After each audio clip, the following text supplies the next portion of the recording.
الحسنة بعشر أمثالها إلى 700 ضعف.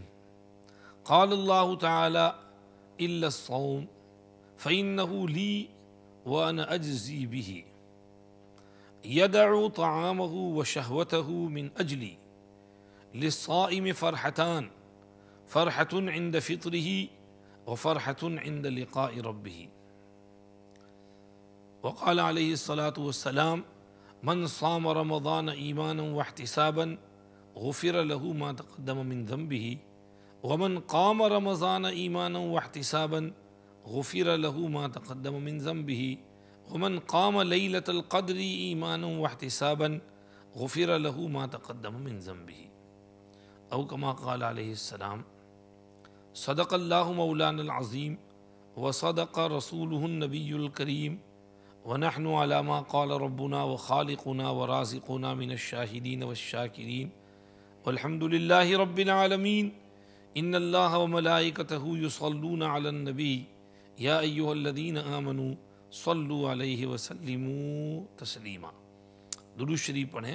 اللہم صلی علی سیدنا محمد وعلی آل سیدنا محمد کما صلیت علی سیدنا ابراہیم وعلی آل سیدنا ابراہیم انک حمید مجید. اللہم بارک علی سیدنا محمد وعلی آل سیدنا محمد کما بارکت علی سیدنا ابراہیم وعلی آل سیدنا ابراہیم انک حمید مجید. مبارک ہو مسلمانوں کہ پھر ماہ سیام آیا، خدا کی رحمتوں اور برکتوں کا ازدحام آیا.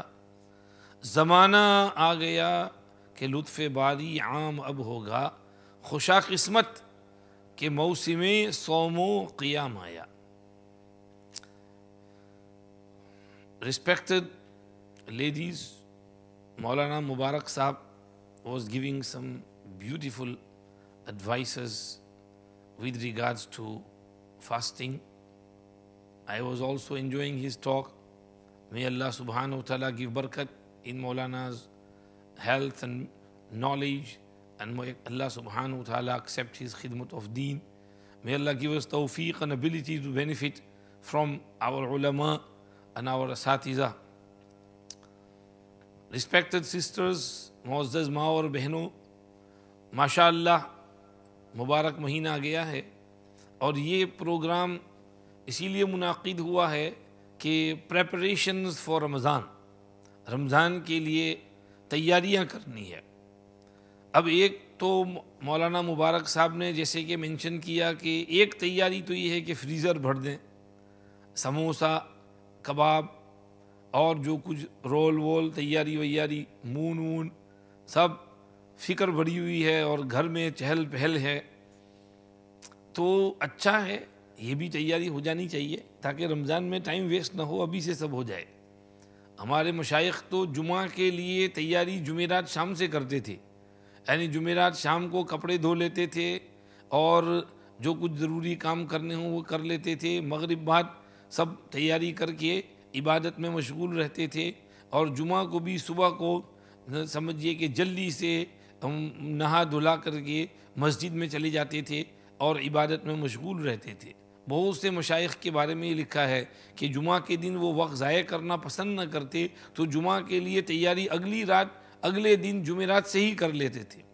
تو وہ لوگ تو یعنی 52 days a year، یعنی 52 جمعہ آتے ہیں سال میں، تو ہر ایک کے لیے پہلے سے تیار رہتے تھے. ان کو واقعی آخرت کے لیے ریڈی رہنا اور تیاری کرنا یہ آتا تھا ان کو. وہ جانتے تھے کہ ہماری مین لائف جو ہے پرائیورٹی وہ ہماری آخرت اور ہیئر آفٹر کے لیے ہے، اور یہ دنیا تو ٹیمپرری زندگی ہے، کھانا پینا پہننا اوڑھنا یہ کوئی اتنی بڑی بات نہیں ہے. مین چیز جو ہے وہ یہ کہ ہماری آخرت سنور جائے، ہماری قبر درست ہو جائے، قبر میں ہم کو سکون مل جائے. قبر کی جو لمبی زندگی ہم نے سنی ہے تو وہ زندگی ہماری سدھر جائے اور وہاں ہم کو سکون مل جائے. یہ مین سب سے زیادہ امپورٹنٹ ان کی نگاہ میں یہ چیز تھی. قبر کے بعد حشر کا لمبا دن ہے اور وہاں سوال جواب، حساب کتاب، پوچھ پرچھ، ایوری مین فار ہم self, every woman for her self. کوئی کسی کا نہیں ہوگا، کوئی کسی کا نہیں ہوگا. یوم یفر المرء من اخیہ وامہ وابیہ وصاحبته وبنيه لكل امرئ منهم يومئذ شأن يغنيه، جس دن انسان بھاگے گا اپنے باپ سے، اپنی ماں سے، اپنے بھائی سے، اپنی بیوی سے، اپنے بیٹوں سے، کسی کو آتا ہوا دیکھے گا کہ مجھے ہیلپ کر، ذرا ایک نیکی دے، تو اپنا منہ پھیر کر دوسری طرف بھاگ جائے گا۔ وہ کہے گا میں تیرا سب سے محبوب اور پیارا، اور تو میرے ساتھ، بھائی سوری میرا حساب کتاب باقی ہے، ابھی تو میں نہیں، تو مجھ سے نیکی ویکی مانگ لے گا، میں کہاں تجھے دوں۔ تو اس لیے وہاں سب ایک دوسرے کو دیکھ کر بھاگیں گے، ہر ایک نفسا نفسی کے عالم میں ہوگا۔ تو اس کے لیے ریڈی رہنا ابھی سے ضروری ہے۔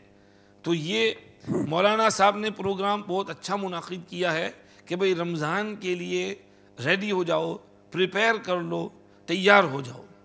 اب ہم نے ابھی سے یہ ذہنی طور پر ریڈی رہنا ہے کہ بھئی ہم نے اپنی ڈیوٹیاں رمضان میں پوری کرنی ہے۔ رمضان میں 3 مین ڈیوٹی ہیں۔ ایک تو روزے برابر رکھنے ہیں، کیونکہ یہ رمضان ہے ہی روزوں کا مہینہ۔ 11 مہینے ہم کو اجازت ہے کھاؤ پیو، لیکن ایک مہینے کے لیے ضروری ہے۔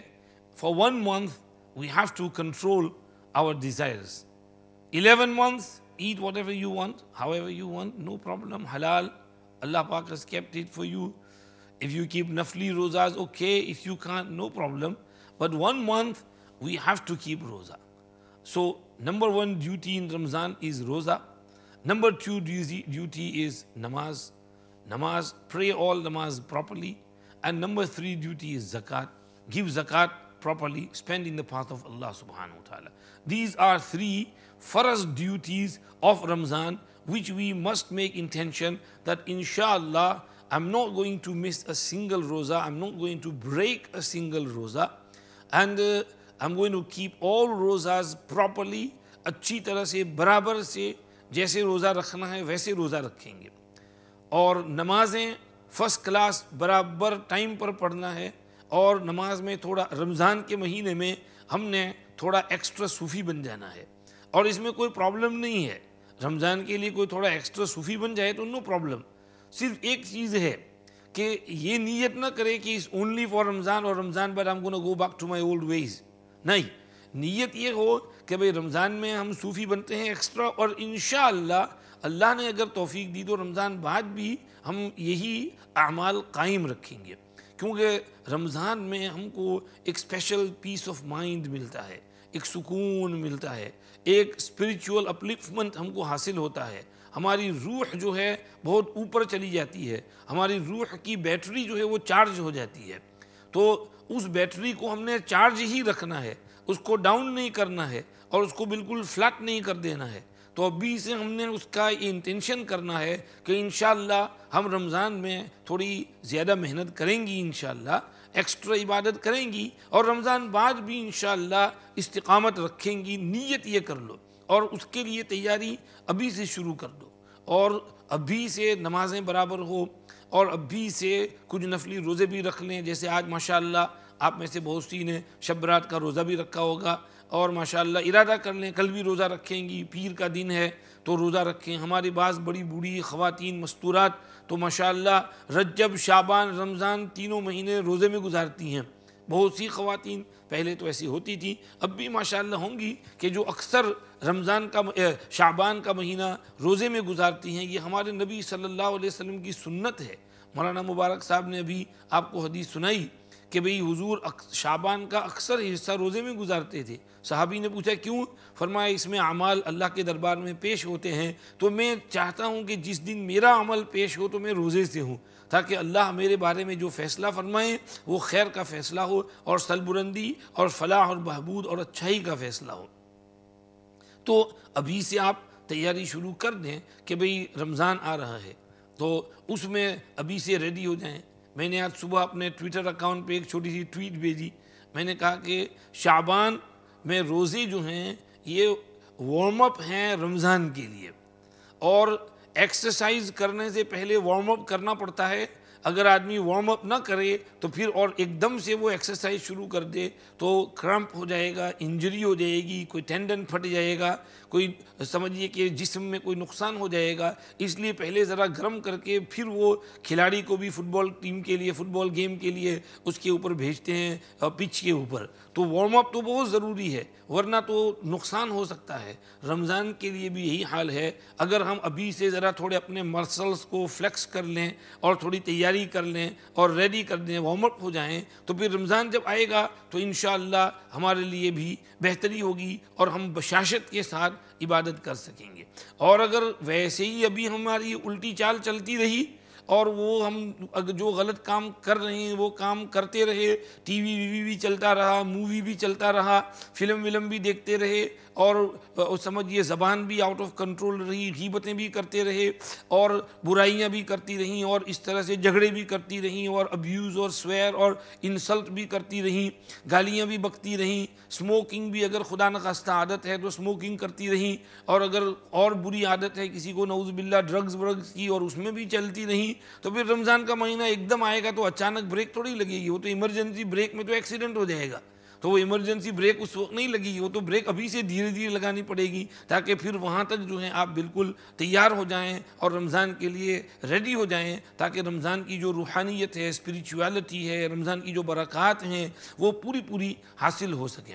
تو اس کے لیے ہم کو ذرا فکر کرنا پڑے گا، محنت کرنا پڑے گا۔ یہ شب برات کا روزہ اسی لیے رکھا ہے تاکہ ہم ریڈی ہو جائیں، یہ روزہ رکھ لیں، تیاری کر لیں اور سمجھیے کہ کوشش کریں۔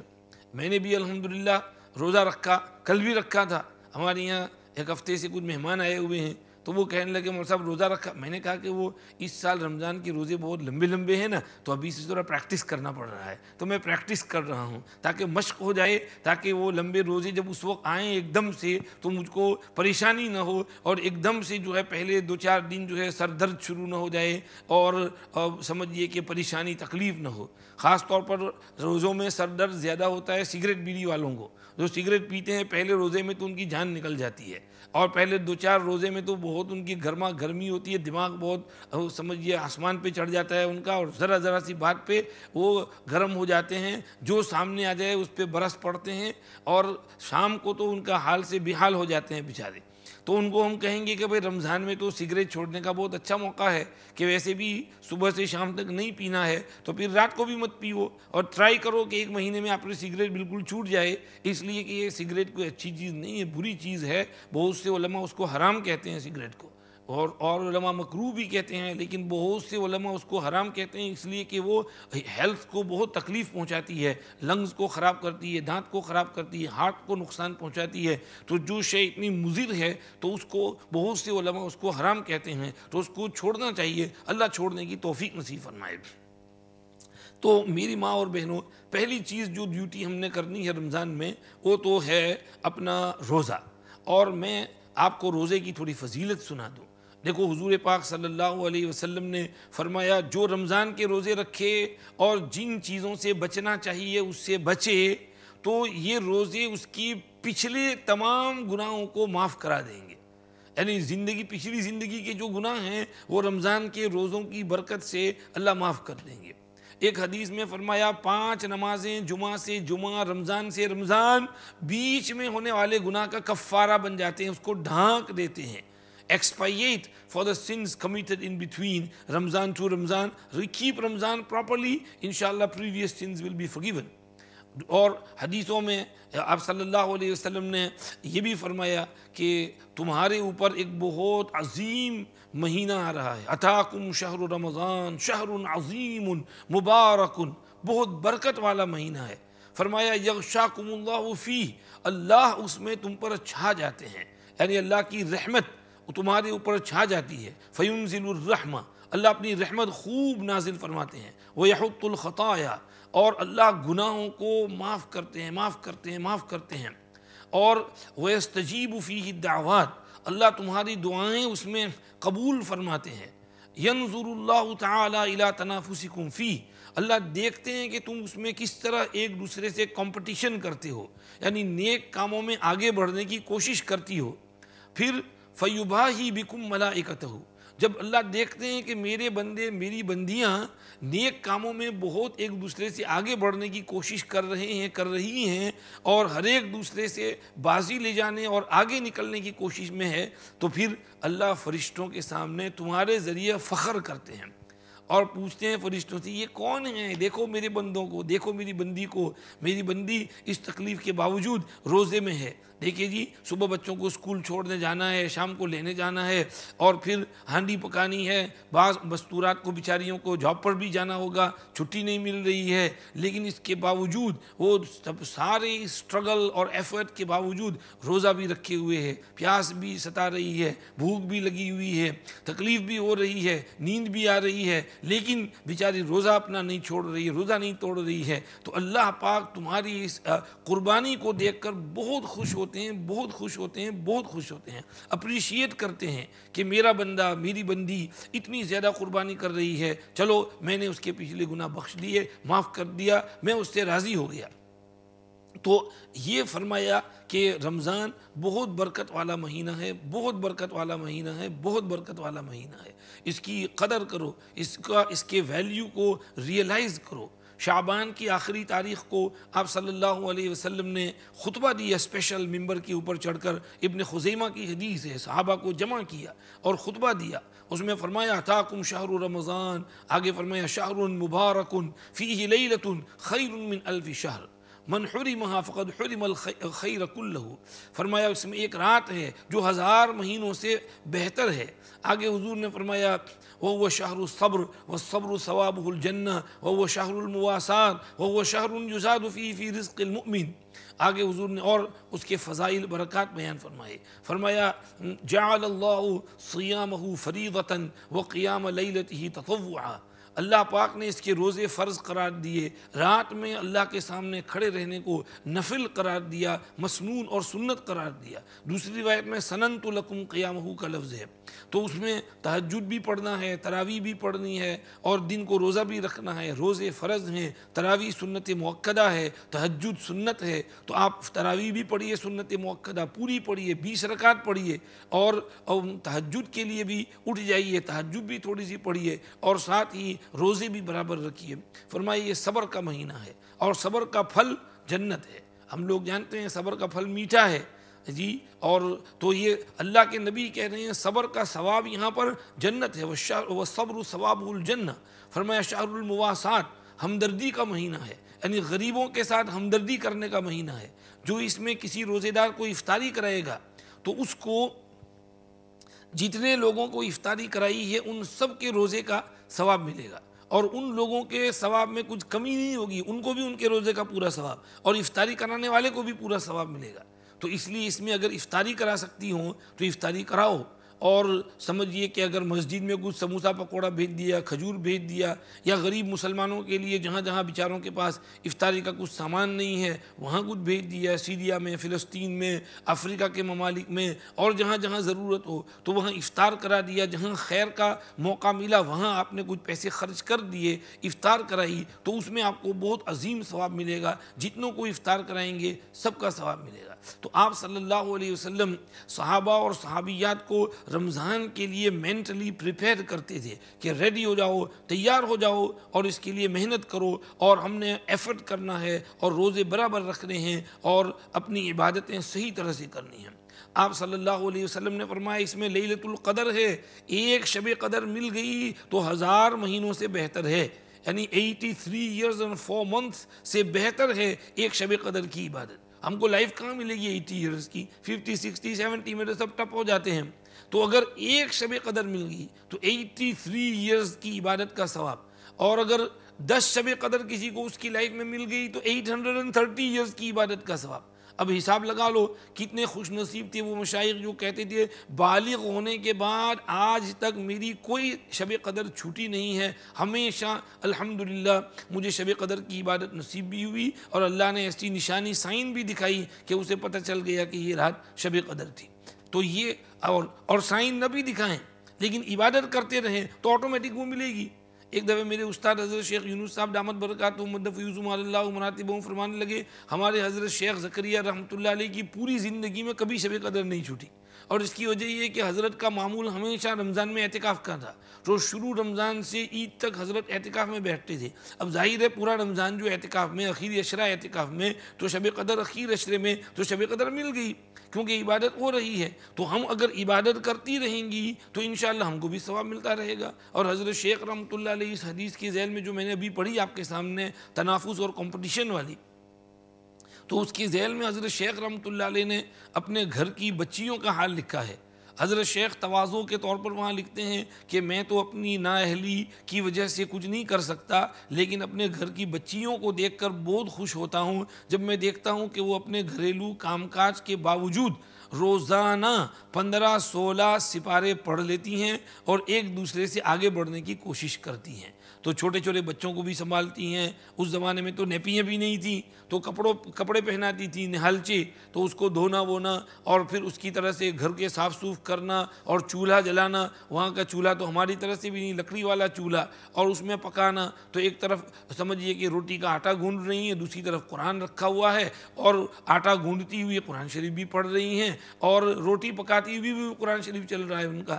تو یہ رمضان کے مہینے میں روزانہ حضرت کی بچیاں 15-16 پارہ پڑھتی تھیں، یعنی ہر دوسرے دن ان کا ختم قرآن ہوتا تھا، اور رمضان کے 30 دن میں گویا کم سے کم 15 ختم قرآن تو ہو ہی گئی ان کے۔ حالانکہ وہ حافظہ نہیں تھیں، غیر حافظہ تھیں، لیکن اندر دیکھ کر روزانہ 15-16 پارے قرآن شریف پڑھتی تھیں۔ تو ہم کو بھی سمجھیے کہ اس کے لیے کچھ محنت کرنی پڑے گی۔ حضور کریم صلی اللہ علیہ وسلم ہم کو اسی کی ترغیب دے رہے ہیں، اور بے شمار حدیثیں ہیں۔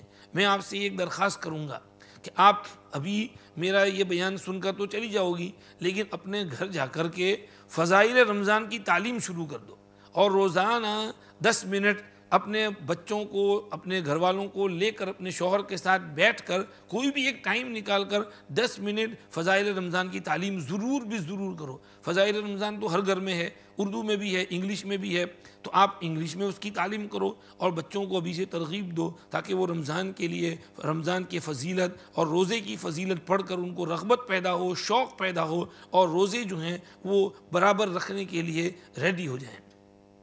تو یہ رمضان کے روزوں کے متعلق ذرا سی فضیلت۔ پہلی ڈیوٹی جو ہم نے رمضان میں پوری کرنی ہے وہ تو ہمارے روزے ہیں، کہ روزے برابر ہونے چاہیے۔ اور مستورات کو چونکہ ایام آتے ہیں، بعض روزے چھوٹتے ہیں، تو آپ ایسا کریں جتنے روزے چھوٹ جائیں تو ان تاریخوں کو نوٹ کر لیں، لکھ لیں اور محفوظ کر لیں کہ میرے اتنے روزے چھوٹے ہیں، اور رمضان بعد فوراً جو ہے اس کے قضا کرنے کی کوشش کریں۔ اگر نہ کر سکیں، لمبے روزے ہیں، کام کاج ہے، تو ونٹر میں قضا کر لیں، نومبر دسمبر میں بہت چھوٹے روزے ہوتے ہیں، لیکن قضا جو ہیں ضرور کر لیں، اور آئندہ رمضان کے آنے سے پہلے پہلے آپ کے روزے قضا ہو جانے چاہیے۔ ایسا نہ ہو کہ دوسرے رمضان آ جائے، پھر تیسرا آ جائے، چوتھا، پانچواں، اور یہ قضا جو ہیں وہ پائل اپ ہو جائیں، اور آپ کے سر پر 50، 60، 70، 80 روزے قضا ہو جائیں، پھر قضا کرنا مشکل ہو جائے۔ اور سمجھیے کیا پتہ بیماری کب آ جائے، کیا ہے، ڈائبٹیز ہو جاتی ہے، پھر وہ روزے رکھنا مشکل ہو جاتا ہے۔ اللہ بیماریوں سے ہم کو بچائے، تندرست رکھے، اور روزہ رکھنا ہمارے لیے آسان فرمائے۔ تو یہ چیز ہے۔ ویسے روزے کے مسائل جو ہیں ان کو بھی سیکھنا ضروری ہے، اور ہم نے ایک چھوٹی سی کتاب لکھی ہے گفٹ فار رمضان، تو وہ انشاءاللہ لاسٹ ایئر ہم نے لکھی تھی، چھاپ دی تھی، اور سب بک گئی تھی۔ تو ابھی یہ سیکنڈ ایڈیشن اس کا چھپ رہا ہے انشاءاللہ، تو پریس میں ہے، تو انشاءاللہ پرنٹر کی یہاں سے نیکسٹ ویک آ جائے گی۔ میں مولانا صاحب کو بھیجوں گا، آپ مولانا صاحب سے ایک ایک کاپی خرید لیں اور اس کو پڑھیں۔ اس میں سارے مسائل، کس چیز سے روزہ ٹوٹتا ہے، کس سے نہیں، روزے میں انجیکشن لینا جائز ہے کہ نہیں ہے، اور سمیئر ٹیسٹ اور یہ سب مسائل عورتوں کے بھی اس میں لکھے ہوئے ہیں، تو آپ کو اس سے فائدہ ہوگا انشاءاللہ۔ اور ایک اور کتاب میں لایا ہوں ابھی آپ کے لیے، تفسیر سورہ مریم، مولانا صاحب پہنچا دی، تو وہ تفسیر سورہ مریم اگر آپ لے جانا چاہیں تو ایک ایک نسخہ لے جائیں۔ وہ ہم ویسے باہر تو بیچتے ہیں 4 پاؤنڈ کی، آپ کو دے دیں گے 3 پاؤنڈ کی، 1 پاؤنڈ ڈسکاؤنٹ مولانا مبارک صاحب کی وجہ سے، تو 3 پاؤنڈ کی آپ لے لیں جو چاہیں۔ سورہ مریم کی تفسیر ہے، فائدہ ہوگا۔ اور گفٹ فار رمضان انشاءاللہ 1 ویک میں آ جائے گی، مولانا صاحب کو میں پہنچا دوں گا، تو آپ ان سے لے سکو گی، تو اس سے مسائل آپ سیکھو گی، تو اس سے بھی آپ کو فائدہ ہوگا انشاءاللہ۔ دوسری چیز، نماز برابر پڑھنی ہے۔ نماز میری ماں اور بہنوں بہت ضروری ہے۔ قیامت کے دن پہلا حساب نماز کا ہوگا، سب کو پتہ ہے۔ پھر ہم کیوں فجر میں سوئی رہتی ہیں؟ فجر میں اٹھانا ہم کو، آپ کو اٹھنا چاہیے، اور آپ نے پورے گھر کو اٹھانا چاہیے، اور بچوں کو، بچیوں کو، چھوٹوں کو، بڑوں کو، بالغ ہوں نابالغ ہوں ان کو عادت ڈالو، 10 سال کے بچے ہوں تو نماز پڑھاؤ ان سے، نماز پڑھ کے پھر دوبارہ سلا دو، نماز پڑھاؤ یاسین پڑھاؤ، پھر کہو کہ اب سو جاؤ واپس۔ مولانا ابو الحسن علی ندوی رحمۃ اللہ علیہ یتیم تھے، وہ کہتے ہیں میری ماں نے میری تربیت کی، اور میری ماں جو ہے بہت دو چیزوں کا بہت اہتمام کرتی تھی، ایک تو یہ کہ فجر کی نماز برابر پڑھنی ہے، اور فجر بعد قرآن شریف کی تلاوت کرنا ہے، تو اس کا بہت اہتمام۔ اگر فجر چھوٹ جائے یا فجر بعد قرآن شریف میرا نہ ہو، تھوڑی دیر تلاوت نہ ہو، تو والدہ بہت ناراض ہوتی تھی، بہت ناراض ہوتی تھی۔ اور دوسرا انہوں نے فرمایا کہ اخلاق پر بہت نظر رکھتی تھی کہ ہمارے اندر بڑائی نہ آئے، اور کبھی بھی کسی کے ساتھ تیز لفظ سے بات نہ کریں۔ تو فرمایا کہ ایک دفعہ گھر میں جو ہے، گھر میں جو کام کرنے والی تھی کرنے والے تھے، تو ان کے ساتھ میں نے کوئی تیز کلامی کر دی اور سخت جملہ اس کو کہہ دیا، ڈانٹ دیا، تو اس میں تھوڑی بڑائی ٹپکتی تھی، تو میری والدہ مجھ پر بہت ناراض ہوئیں، بہت غصے ہوئیں، مجھے بلایا کہ علی میاں، علی تو نے ایسا کیوں کیا، ان کے ساتھ تیز کلامی کیوں کی، سخت جملہ نہیں بولنا چاہیے تھا، یہ بڑائی کی نشانی ہے، توبہ کرو، معافی مانگو اللہ سے۔ پھر ان کو بلایا اور اس خادمہ کو بلایا اور اس کے سامنے کہا کہ بھئی اس نے تم کو تیز جملہ کہا تھا، علی معافی مانگو۔ تو اب اس سے معافی منگوائی۔ کہتے ہیں اس سے ذہن میں یہ بیٹھ گیا کہ بھئی اپنے اخلاق درست رکھنے ہیں، بد اخلاق نہیں بننا ہے، تو بچوں کے اخلاق پر کڑی نظر رکھنا یہ بھی تمہاری ذمہ داری ہے، تو نماز بھی برابر پڑھاؤ بچوں سے، اخلاق پر بھی ان کے نظر رکھو، تو پھر یہ بچے بڑے ہو کر کے تمہارے لیے آنکھوں کی ٹھنڈک بنیں گے انشاءاللہ۔ تو خود بھی نماز برابر پڑھو، نماز فجر برابر پڑھو اہتمام سے، ظہر، عصر، مغرب، عشاء، اور یہ تو قیامت کے دن اللہ کے یہاں پہلا حساب ہونے والا ہے، تو ہم نے اس کے لیے ریڈی رہنا ہے، اور ہمارے نماز کا کوٹا جو ہے وہ پورا ہونا چاہیے، اس میں کچھ مسنگ نہ ہو، اور وہاں کچھ ڈیفیسٹ نہ نکل آئے، وہاں کچھ کمی نہ پڑ جائے، پھر سوال کا جواب دینا مشکل پڑ جائے گا۔ اللہ ہمیں ہماری مدد فرمائے، ہمیں اپنی نماز صحیح کرنے کی توفیق عطا فرمائے۔ اور تیسری ڈیوٹی جو ہم نے پوری کرنی ہے رمضان میں، وہ زکوٰۃ۔ عام طور پر ہم لوگ زکوٰۃ رمضان میں نکالتے ہیں، ویسے جب ہم کتابوں حدیث کی کتابوں کا مطالعہ کرتے ہیں تو یہ نظر آتا ہے کہ صحابہ تابعین عام طور پر زکوٰۃ رجب میں نکالا کرتے تھے۔ رجب کا مہینہ اشہر حرم میں سے ہے، تو حضرت عثمان غنی رضی اللہ عنہ نے اپنے دور میں یہ زکوٰۃ کے متعلق یہ تقسیم کی تھی، ایک اموال ظاہرہ اور دوسرے اموال باطنہ۔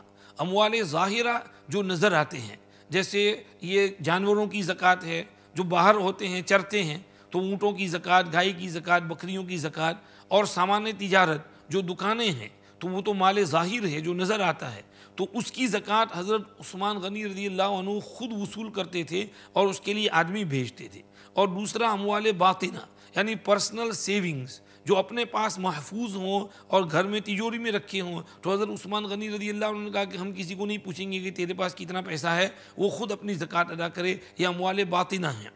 حضور کے زمانے میں حضرت ابو بکر، حضرت عمر کے زمانے میں دونوں کی زکوٰۃ وصول کی جاتی تھی، اس میں تفریق نہیں تھی۔ حضرت عثمان غنی رضی اللہ عنہ نے یہ تفریق کی آسانی کے لیے، کیونکہ اسلام بہت پھیل گیا تھا اور ہر شخص کا حساب کرنا اور ہر شخص سے وصول کرنا مشکل تھا، تو حضرت عثمان نے کہا کہ بھئی تمہاری جو پرسنل سیونگ ہو اس کی زکوٰۃ تم دے دو، اور جو مال ہم کو دکھتا ہے ظاہر نظر آتا ہے اس کی زکوٰۃ ہم وصول کریں گے۔ تو رجب کے مہینے میں حضرت عثمان رضی اللہ عنہ عاملین کو بھیجتے تھے، ایک ٹیم ہوتی تھی، جیسے ہماری جماعت کی گشت کرنے والی ٹیم ہوتی ہے، تو وہ ٹیم جو ہے ایک ایک ایریا ان کو دیا جاتا تھا، وہ چلے جاتے تھے اور ہر جگہ میں جا کر ہر گاؤں میں شہر میں لوگوں کو ہیلپ کرتے تھے، حساب ہوتا تھا، اور اس کے بعد ان کا جیسے وہ سمجھیے کہ حساب کتاب کر کے پھر ان کو بتاتے تھے کہ تمہارے ذمے اتنا دیو ہے، تو پھر وہ اپنی زکوٰۃ اس حساب سے ادا کرتے تھے۔ حضور کے زمانے میں بھی مزکی اور عامل جایا کرتے تھے۔ ایک قصہ یاد آ گیا، حضور کے زمانے میں آپ صلی اللہ علیہ وسلم نے ایک عامل کو بھیجا، اور وہ ایک جگہ پہنچا، ایک شخص کے اونٹوں کا حساب لگایا اور ان کو کہا کہ بھئی تمہارے اوپر تمہارے اونٹوں میں ایک بنت لبون ضروری ہے، یعنی تمہارے اونٹوں میں یہ 2 سال والا چھوٹا اونٹ ضروری ہے، تو تم ایک میڈیم اچھا سا اونٹ نکال کر مجھے دے دو، وہ میں لے جاؤں مدینہ شریف۔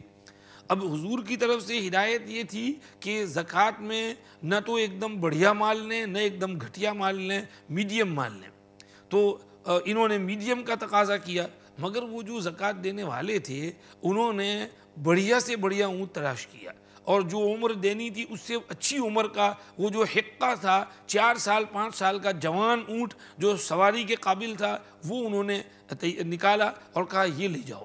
تو اب انہوں نے کہا مزکی نے کہ بھئی یہ تو میں قبول نہیں کر سکتا، کیونکہ مجھے تو حضور کی طرف سے ہدایت ہے کہ میڈیم درمیانی مال لینے کا، یہ تو بڑھیا اور اعلیٰ قسم کا ہے، تو کہیں میری پکڑ نہ ہو جائے، مجھے ڈانٹنا پڑے وہاں پر کہ یہ کیا لے کر آ گئی تم۔ تو اس نے کہا نہیں تم لے جاؤ، میں خوشی سے دے رہا ہوں۔ تو مزکی نے کہا کہ دیکھ بھائی میں تو نہیں لے سکتا، لیکن ایک بات تجھ کو کہتا ہوں، حضور کریم صلی اللہ علیہ وسلم ابھی سفر میں ہیں اور تیرے شہر کے قریب فلاں جگہ پر پڑاؤ ڈالے ہوئے ہیں، تو وہاں جا اور ان کو دے، اگر وہ خود قبول کر لیں تو مجھے کیا ہے۔ تو چنانچہ وہ اپنا بڑھیا اونٹ لے کر حضور کی خدمت میں آیا اور پوری سٹوری اس نے سنا دی کہ آپ کا مزکی آیا اور اس نے عامل نے مجھ سے یہ میڈیم کا کہا، میں نے یہ بڑھیا اونٹ لیا لیکن وہ قبول نہیں کر رہا ہے، اس نے آپ کا حوالہ دیا، تو آپ کی خدمت میں آیا ہوں، پلیز آپ یہ قبول فرما لیجئے۔ حضور پاک صلی اللہ علیہ وسلم بہت خوش ہوئے اور اس کو دل سے دعائیں دی اور فرمایا قیامت کے دن اس ایک اونٹ کے بدلے تجھ کو 700 اونٹنیاں دی جائیں گی جو تیرے اعمال نامے میں تولی جائیں گی، وزن کی جائیں گی۔ تو یہ اس صحابی کا اخلاص تھا اور انہوں نے زکوٰۃ صحیح طرح سے نکالی اور بڑھیا سے بڑھیا مال دیا۔ اس پر فرمایا کہ اللہ تجھ سے بہت خوش ہوئے اور تجھ کو اتنا ثواب اس دن مرحمت فرمائیں گے۔ تو زکوٰۃ کے معاملے میں عامل اور مزکی رجب میں جایا کرتے تھے اور وہاں سے حساب کتاب کر کے وصول کر کے لایا کرتے تھے تاکہ رجب میں حساب ہو جائے تو رجب میں شعبان میں وہ زکوٰۃ وکات سے سب فارغ ہو جائیں، اور رمضان جب آئے تو اس میں سمجھیے کہ اپنی عبادت کے اندر مشغول ہوں اور اس طرح حساب کتاب اور کیلکولیشن اور ڈسٹریکشن وغیرہ میں نہ پڑیں۔ تو اور البتہ اگر کوئی رمضان میں دینا چاہے تو وہ بھی اچھا ہے، کیونکہ رمضان میں ثواب بڑھ جاتا ہے۔ آپ صلی اللہ علیہ وسلم رمضان میں صدقہ خیرات کرنے کی بہت ترغیب دیتے تھے، اور یہ ذہن میں رہے کہ نفلی صدقے کا ثواب کم ہوتا ہے اور فرض عبادت کا ثواب زیادہ ہوتا ہے۔ جس طرح نفل نماز کا ثواب کم، نفل روزے کا ثواب کم اور فرض کا زیادہ، تو اسی طرح نفل صدقے کا ثواب بھی کم اور فرض زکوٰۃ کا ثواب زیادہ۔ تو اگر کوئی زکوٰۃ صحیح کیلکولیٹ کر کے بالکل برابر نکالے اور اس سے کچھ زیادہ ہی اماؤنٹ دے دے، اگر آپ کے پاس زیور ہیں، گھر میں سونا ہے اور آپ نے اس کا حساب لگایا کہ بھئی 10 تولہ ہے، 20 تولہ ہے، 30 تولہ ہے اور 1 تولے کا اتنا پیسہ ہے اور 10 تولے کا اتنا، تو اس آپ کے ویلیو جو ہے، مثال کے طور پر آپ کے پاس جو گولڈ ہے اس کا ویلیو جو ہے تولے کے حساب سے 10,000 ہے، اور 10,000 میں سے آپ کو کتنے دینے ہیں، 1,000 میں سے 25 تو 10,000 میں سے 250۔ تو اگر آپ کے پاس 10,000 کا سونا ہے تو آپ کو 250 پاؤنڈ زکوٰۃ دینی ہے، تو اس کے حساب سے آپ 250 کے بجائے آپ 300 دے دیں، 400 دے دیں، تو آپ کو مطلب یہ کہ وہ جو ایکسٹرا ہوگا اس کا نفلی کا ثواب ملے گا، زیادہ دینے کا ثواب ملے گا۔ تو زکوٰۃ میں آپ زیادہ دو لیکن کم نہ دو، تو اس کا ذرا خیال کریں، اہتمام کریں یہ مہینہ رمضان کا، اور اس میں یاد رہے رمضان کے مسائل میں آپ کو ایک پوائنٹ یاد رکھنا پڑے گا زکوٰۃ کے مسائل میں، کہ زکوٰۃ جو ہے وہ لونر کیلنڈر کے حساب سے دینا ہے، یعنی چاند والی تاریخ، قمری تاریخ کے حساب سے، تو اب شمسی حساب سے نہیں، یعنی سولر کیلنڈر کے حساب سے نہیں۔ سولر کیلنڈر میں تو سال میں 10 دن جو ہیں وہ زائد ہوتے ہیں لونر سے، لونر میں 355 ڈیز ہوتے ہیں، سولر میں 365 ڈیز ہوتے ہیں۔ تو اگر آدمی ہر سال سولر کیلنڈر کے حساب سے زکوٰۃ دے تو سمجھیے وہ 10 دن ڈیلے کرتے کرتے کرتے کرتے 30 سال میں 1 سال کی زکوٰۃ کھا جائے گا، تو اس لیے 1 سال کم ہو جائیں گے زکوٰۃ کے۔ تو لونر کیلنڈر کے حساب سے زکوٰۃ دینا ضروری ہے۔ تو آپ اگر اپنی تاریخ 1 رمضان آپ کی ہے، آپ پہلے سے دیتی چلی آ رہی ہیں، تو 1 رمضان کو آپ خیال رکھیں کہ آپ کے پاس کتنا پیسہ ہے اور اس کے حساب سے آپ زکوٰۃ دیں۔ اپنے شوہر کو بھی کہیں کہ مثال کے طور پر اگر پہلے سے آپ کی کوئی تاریخ پتہ ہے آپ کو تو اس تاریخ پر چلیں، مثلا محرم، صفر، رجب، شعبان کوئی تاریخ ہے تو اس کے حساب سے، لیکن نہیں ہے تو مثلا عام طور پر ہم لوگ 1 رمضان کرتے ہیں اور ہر سال 1 رمضان کو کیلکولیشن کرتے ہیں۔ یاد رہے کہ یہ ڈیٹ جو ہے بہت امپورٹنٹ ہے، کیونکہ اس ڈیٹ کو آپ کے پاس جو ہوگا اس کی زکوٰۃ دینی ہے۔ اس سے پہلے کتنا تھا، بعد میں کتنا تھا، اس کا حساب نہیں ہے۔ دیکھو ایک مثال میں دیتا ہوں، اگر کسی نے اپنا گھر بیچا 500,000 کا اور اس کے پاس 1 رمضان اس کی ڈیٹ ہے، تو اس سے 1 ویک پہلے وہ 500,000 اس کے پوزیشن میں، اس کے اکاؤنٹ میں پیسے آ گئے، تو اب فرسٹ رمضان کو جب وہ زکوٰۃ دے گا یا زکوٰۃ دے گی تو اس کو اس 500,000 کی بھی زکوٰۃ دینا پڑے گا، اور اس کو ثواب ملے گا اس زکوٰۃ نکالنے پر، اور انشاءاللہ وہ زکوٰۃ نکالنے سے وہ اس کے 500,000 محفوظ ہو جائیں گے، اور اللہ پاک زکوٰۃ کے ذریعے مال کی حفاظت کر دیتے ہیں۔ تو زکوٰۃ نکالنا پڑے گا فرسٹ رمضان کو، کیونکہ وہ اس کے پوزیشن میں ہے۔ لیکن اگر اس نے وہ بیچے اور وہ پیسے اس تاریخ کو اس کے پاس نہیں آئے، اس کے 1 ویک بعد آئے، 10 دن بعد آئے، 1 مہینے بعد آئے یا 1 دن بعد آئے، تو وہ 1 ہفتے بعد جو اس کے پیسے آئے، تو چونکہ اس ڈیٹ کو اس کے پاس وہ پیسے نہیں تھے تو اس کو اس میں زکوٰۃ نہیں دینا پڑے گا۔ 1 ہفتے بعد کے بعد جو وہ پیسے آئے ہیں تو 1 ہفتے بعد، تو اب وہ اس کا اگر نیکسٹ ایئر اس کے پاس وہ پیسے موجود ہوں تو اس کو اس میں زکوٰۃ دینی پڑے گی۔ لیکن اگر اس نے اس 500,000 کا دوسرا مکان خرید لیا تو وہ مکان تو اپنے جو استعمال کا مکان جو ہوتا ہے اس پر زکوٰۃ نہیں ہے، تو اس پر زکوٰۃ نہیں دینا پڑے گا۔ تو اس سے آپ کو امپورٹنٹ سمجھ میں آیا کہ بھئی یہ ڈیٹ جو ہے اس کا محفوظ رکھنا کتنا ضروری ہے۔ تو آپ اس کو ذہن میں رکھیں اور اس تاریخ کو آپ کے پاس جو کچھ ہے اس کا کیلکولیشن کر لیں۔ سونا ہے تو آپ انٹرنیٹ پر سونے کا نصاب چیک کر لیں، اور آپ کے پاس جو زیور ہیں اس کو آپ کسی سونی کے پاس لے جاؤ اور وزن کرا لو۔ اگر گھر میں وزن کر سکتی ہو، آپ کے پاس وزن کرنے کا وہ ہے اسکیل، تو گھر میں وزن کر لو، تو آپ کو اندازہ ہو جائے کہ بھئی یہ کتنے گرام ہے۔ تو وہ گرام کے حساب سے کہ مثلا 50 گرام ہے، 100 گرام ہے، اور یہ ذہن میں رہے کہ بھئی یہ اس کی پرائسز جو ہیں وہ وہاں لکھی ہوتی ہیں، انٹرنیٹ پر ملتی ہیں، تو اس میں آپ چیک کر لیں اور اس کے حساب سے کیلکولیٹ کر لیں۔ 1 تولہ جو ہے وہ عام طور پر 10 گرام کا کہلاتا ہے، اور ایک تولے کا حساب مثال کے طور پر آج کل 500 پاؤنڈ ہے، 700 پاؤنڈ ہے۔ تو آپ کے پاس اگر فار ایگزامپل 10 تولہ ہیں، 100 گرامز ہیں، تو 100 گرامز کے 10 تولے ہو گئے، تو 10 تولہ جو ہے، 1 تولہ اگر 500 پاؤنڈ کا ہے تو آپ کے پاس جو سونا ہے اس کی قیمت 5,000 پاؤنڈ ہے، تو آپ کو 5,000 پاؤنڈ پر زکوٰۃ دینی ہے، اور 5,000 میں 125 پاؤنڈ دینے پڑیں گے، تو 125 پاؤنڈ آپ زکوٰۃ نکال دو۔ بہت سمپل ہے زکوٰۃ کا حساب نکالنا۔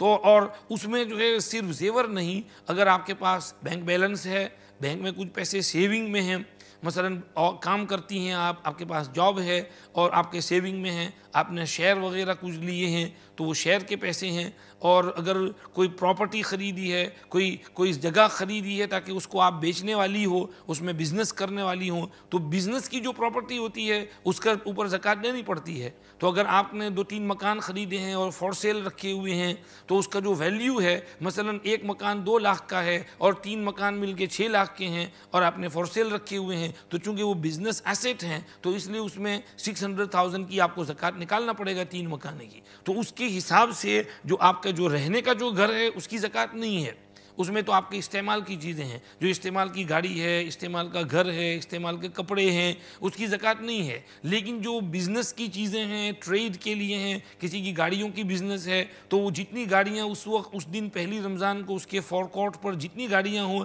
تو ہر ایک کا ویلیو نکالے اور ان ویلیو کے حساب سے پھر اس کی زکوٰۃ ادا کرے۔ تو شیئرز کا حساب کر لے کہ بھئی فلاں شیئر BT کا ہے، اس کی کیا پرائس ہے اور اس کا کتنا ٹوٹل ویلیو ہے، 100 شیئرز کا، 1000 شیئر کا، تو اس کے حساب سے اس کی زکوٰۃ دینا ہے۔ تو زکوٰۃ برابر نکالیں، یہ اللہ کا حکم ہے، اور اللہ کا حکم پورا کریں گے اللہ خوش ہوں گے، مال محفوظ ہو جائے گا، مال میں پھر گھاٹا نہیں ہوگا، نقصان نہیں ہوگا، اور ضائع نہیں ہو جائے گا، اور چوری نہیں ہوگا، آگ نہیں لگے گی، اور اسی طرح سے ویسٹ نہیں ہوگا، فضول خرچی نہیں ہوگی، حفاظت ہو جائے گی۔ تو اس لیے یہ تیسری ڈیوٹی جو ہم نے رمضان میں ادا کرنی ہے وہ زکوٰۃ کی ہے۔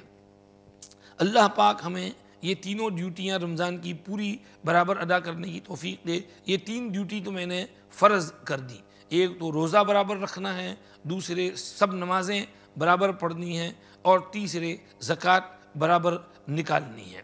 اس کے علاوہ اب جو ہیں آپ رمضان میں چونکہ بہت بزی ہوتی ہیں تو کچھ ٹپس وپس کی ضرورت پڑتی ہے، تو مولانا مبارک صاحب نے آپ کو ابھی ایک ٹپ تو دی ہے کوکنگ کے سلسلے میں۔ مولانا صاحب نے فرمایا کہ بھئی یہ رمضان سے پہلے جو آپ تیاری کر لیتی ہو یہ بہت اچھا ہے، ساتھ ہی اس کے رمضان میں جب آپ کوکنگ کرو گی، کھانا پکاؤ گی، تو اس میں بھی آپ کو ثواب ملے گا، کیونکہ آپ اپنے شوہر کی اور اپنے بچوں کی خدمت کر رہی ہو، اور یہ خدمت سے خدا ملتا ہے، عبادت سے جنت ملتی ہے۔ تو خدمت کو بہت شوق سے کرو اور اچھی طرح سے کرو، اور اس نیت سے کرو کہ میرے اللہ خوش ہوں گے، میرے شوہر خوش ہوں گے، میرے بچے خوش ہوں گے، میں ان کو اچھا پکا کے کھلاؤں گی، ان کی خدمت کروں گی تو اللہ مجھ سے راضی ہوں گے، اللہ خوش ہوں گے۔ نیت پر سارا دار و مدار ہے، انما الاعمال بالنیات۔ آپ کی نیت اس میں اچھی ہے تو انشاءاللہ یہ بھی آپ کے لیے باعث ثواب ہے۔ اس کو آپ معمولی نہ سمجھیں، گھٹیا نہ سمجھیں کہ بھئی کیا ہر وقت کچن میں بیٹھے رہنے کا اور ہر وقت کھانا پکانا اور ہر وقت یہ اور وہ، اور میری تو کوئی عبادت ہوتی نہیں ہے اور مجھ سے قرآن نہیں پڑھا جا رہا ہے اور میرا یہ ہو رہا ہے اور میرا وہ ہو رہا ہے۔ نہیں، آپ اور اس کو معمولی نہ سمجھو۔ آج کل عورتیں جو ہیں کھانا پکانے کو معمولی سمجھتی ہیں، بلکہ بہت سی جگہوں پر تو جوان لڑکیاں نئی نئی شادی کرتی ہیں تو ٹیک اوے ٹیک اوے ٹیک اوے، ریسٹورنٹ ریسٹورنٹ ریسٹورنٹ۔ اے توبہ توبہ توبہ! رمضان میں ٹیک اوے کو لات مارو، رمضان میں گھر میں فریش کھانا پکا کے کھاؤ، اور گھریلو کھانا جو ہے اس سے بہتر کوئی کھانا نہیں ہے، تازہ فریش، تو اس کا اہتمام کیا جائے اور اس کو بھی ثواب سمجھ کر کیا جائے۔ اور آگے جب آپ کھانا پکا رہی ہوں تو کھانے کے دوران بھی تو آپ کا ذکر جاری ہو سکتا ہے، یعنی سبحان اللہ، استغفر اللہ، لا حول ولا قوت الا باللہ، درود شریف، اللہم صلی علی محمد النبی الامی وعلی آلہ وصحبہ وسلم تسلیما۔ تو آٹا گونڈتے ہوئے بھی آپ تسبیح پڑھ سکتی ہو، اور سمجھیے برتن دھوتے ہوئے بھی اللہ اللہ آپ کا ذکر چل سکتا ہے۔ اور اگر خود نہیں کر سکتی زبان سے تو ایسا کرو، قرآن شریف کی CD رکھ دو، قرآن شریف سنتی رہو۔ اور میں تو یہ کہتا ہوں کہ بجائے ادھر ادھر کے نشید وشید اور نعت وات سننے کے، قرآن شریف سننے کی عادت ڈالو۔ دیکھو قرآن شریف سے تم کو محبت ہو جائے گی، جب قرآن سنتی رہو گی تو پھر قرآن پڑھنے کا بھی شوق ہوگا۔ تمہیں قرآن سمجھ پڑے کہ نہ پڑے، لیکن جس کا ٹیون تم کو اچھا لگے، شیخ سدیس، شیخ سریم، شیخ ماہر معیقری، تو جس کا بھی ٹیون اچھا لگے تو اس کے قرآن کی CD رکھ دو، اور کھانا پکاتے ہوئے کچن میں، گھر میں قرآن شریف جو ہے اس کو سنتی رہو، اس سے تم کو بہت فائدہ ہوگا۔ اور اگر قرآن شریف سنتے سنتے ذرا بہت سن لیا، اب ذرا تھوڑا طبیعت سمجھیے اکتانے لگی ہے تو کوئی بیان سنو۔ اگر مسجد میں بیان ہو رہا ہے، کوئی مولانا صاحب آئے ہیں، واعظ ہو رہا ہے، تو کان میں جو بات پڑے گی تو اس سے فائدہ ہوگا، وہ اثر کرے گی انشاءاللہ۔ جو کچھ بھی دل میں جا پڑے گا انشاءاللہ اس سے اثر ہوگا ہمارے قلب کے اوپر۔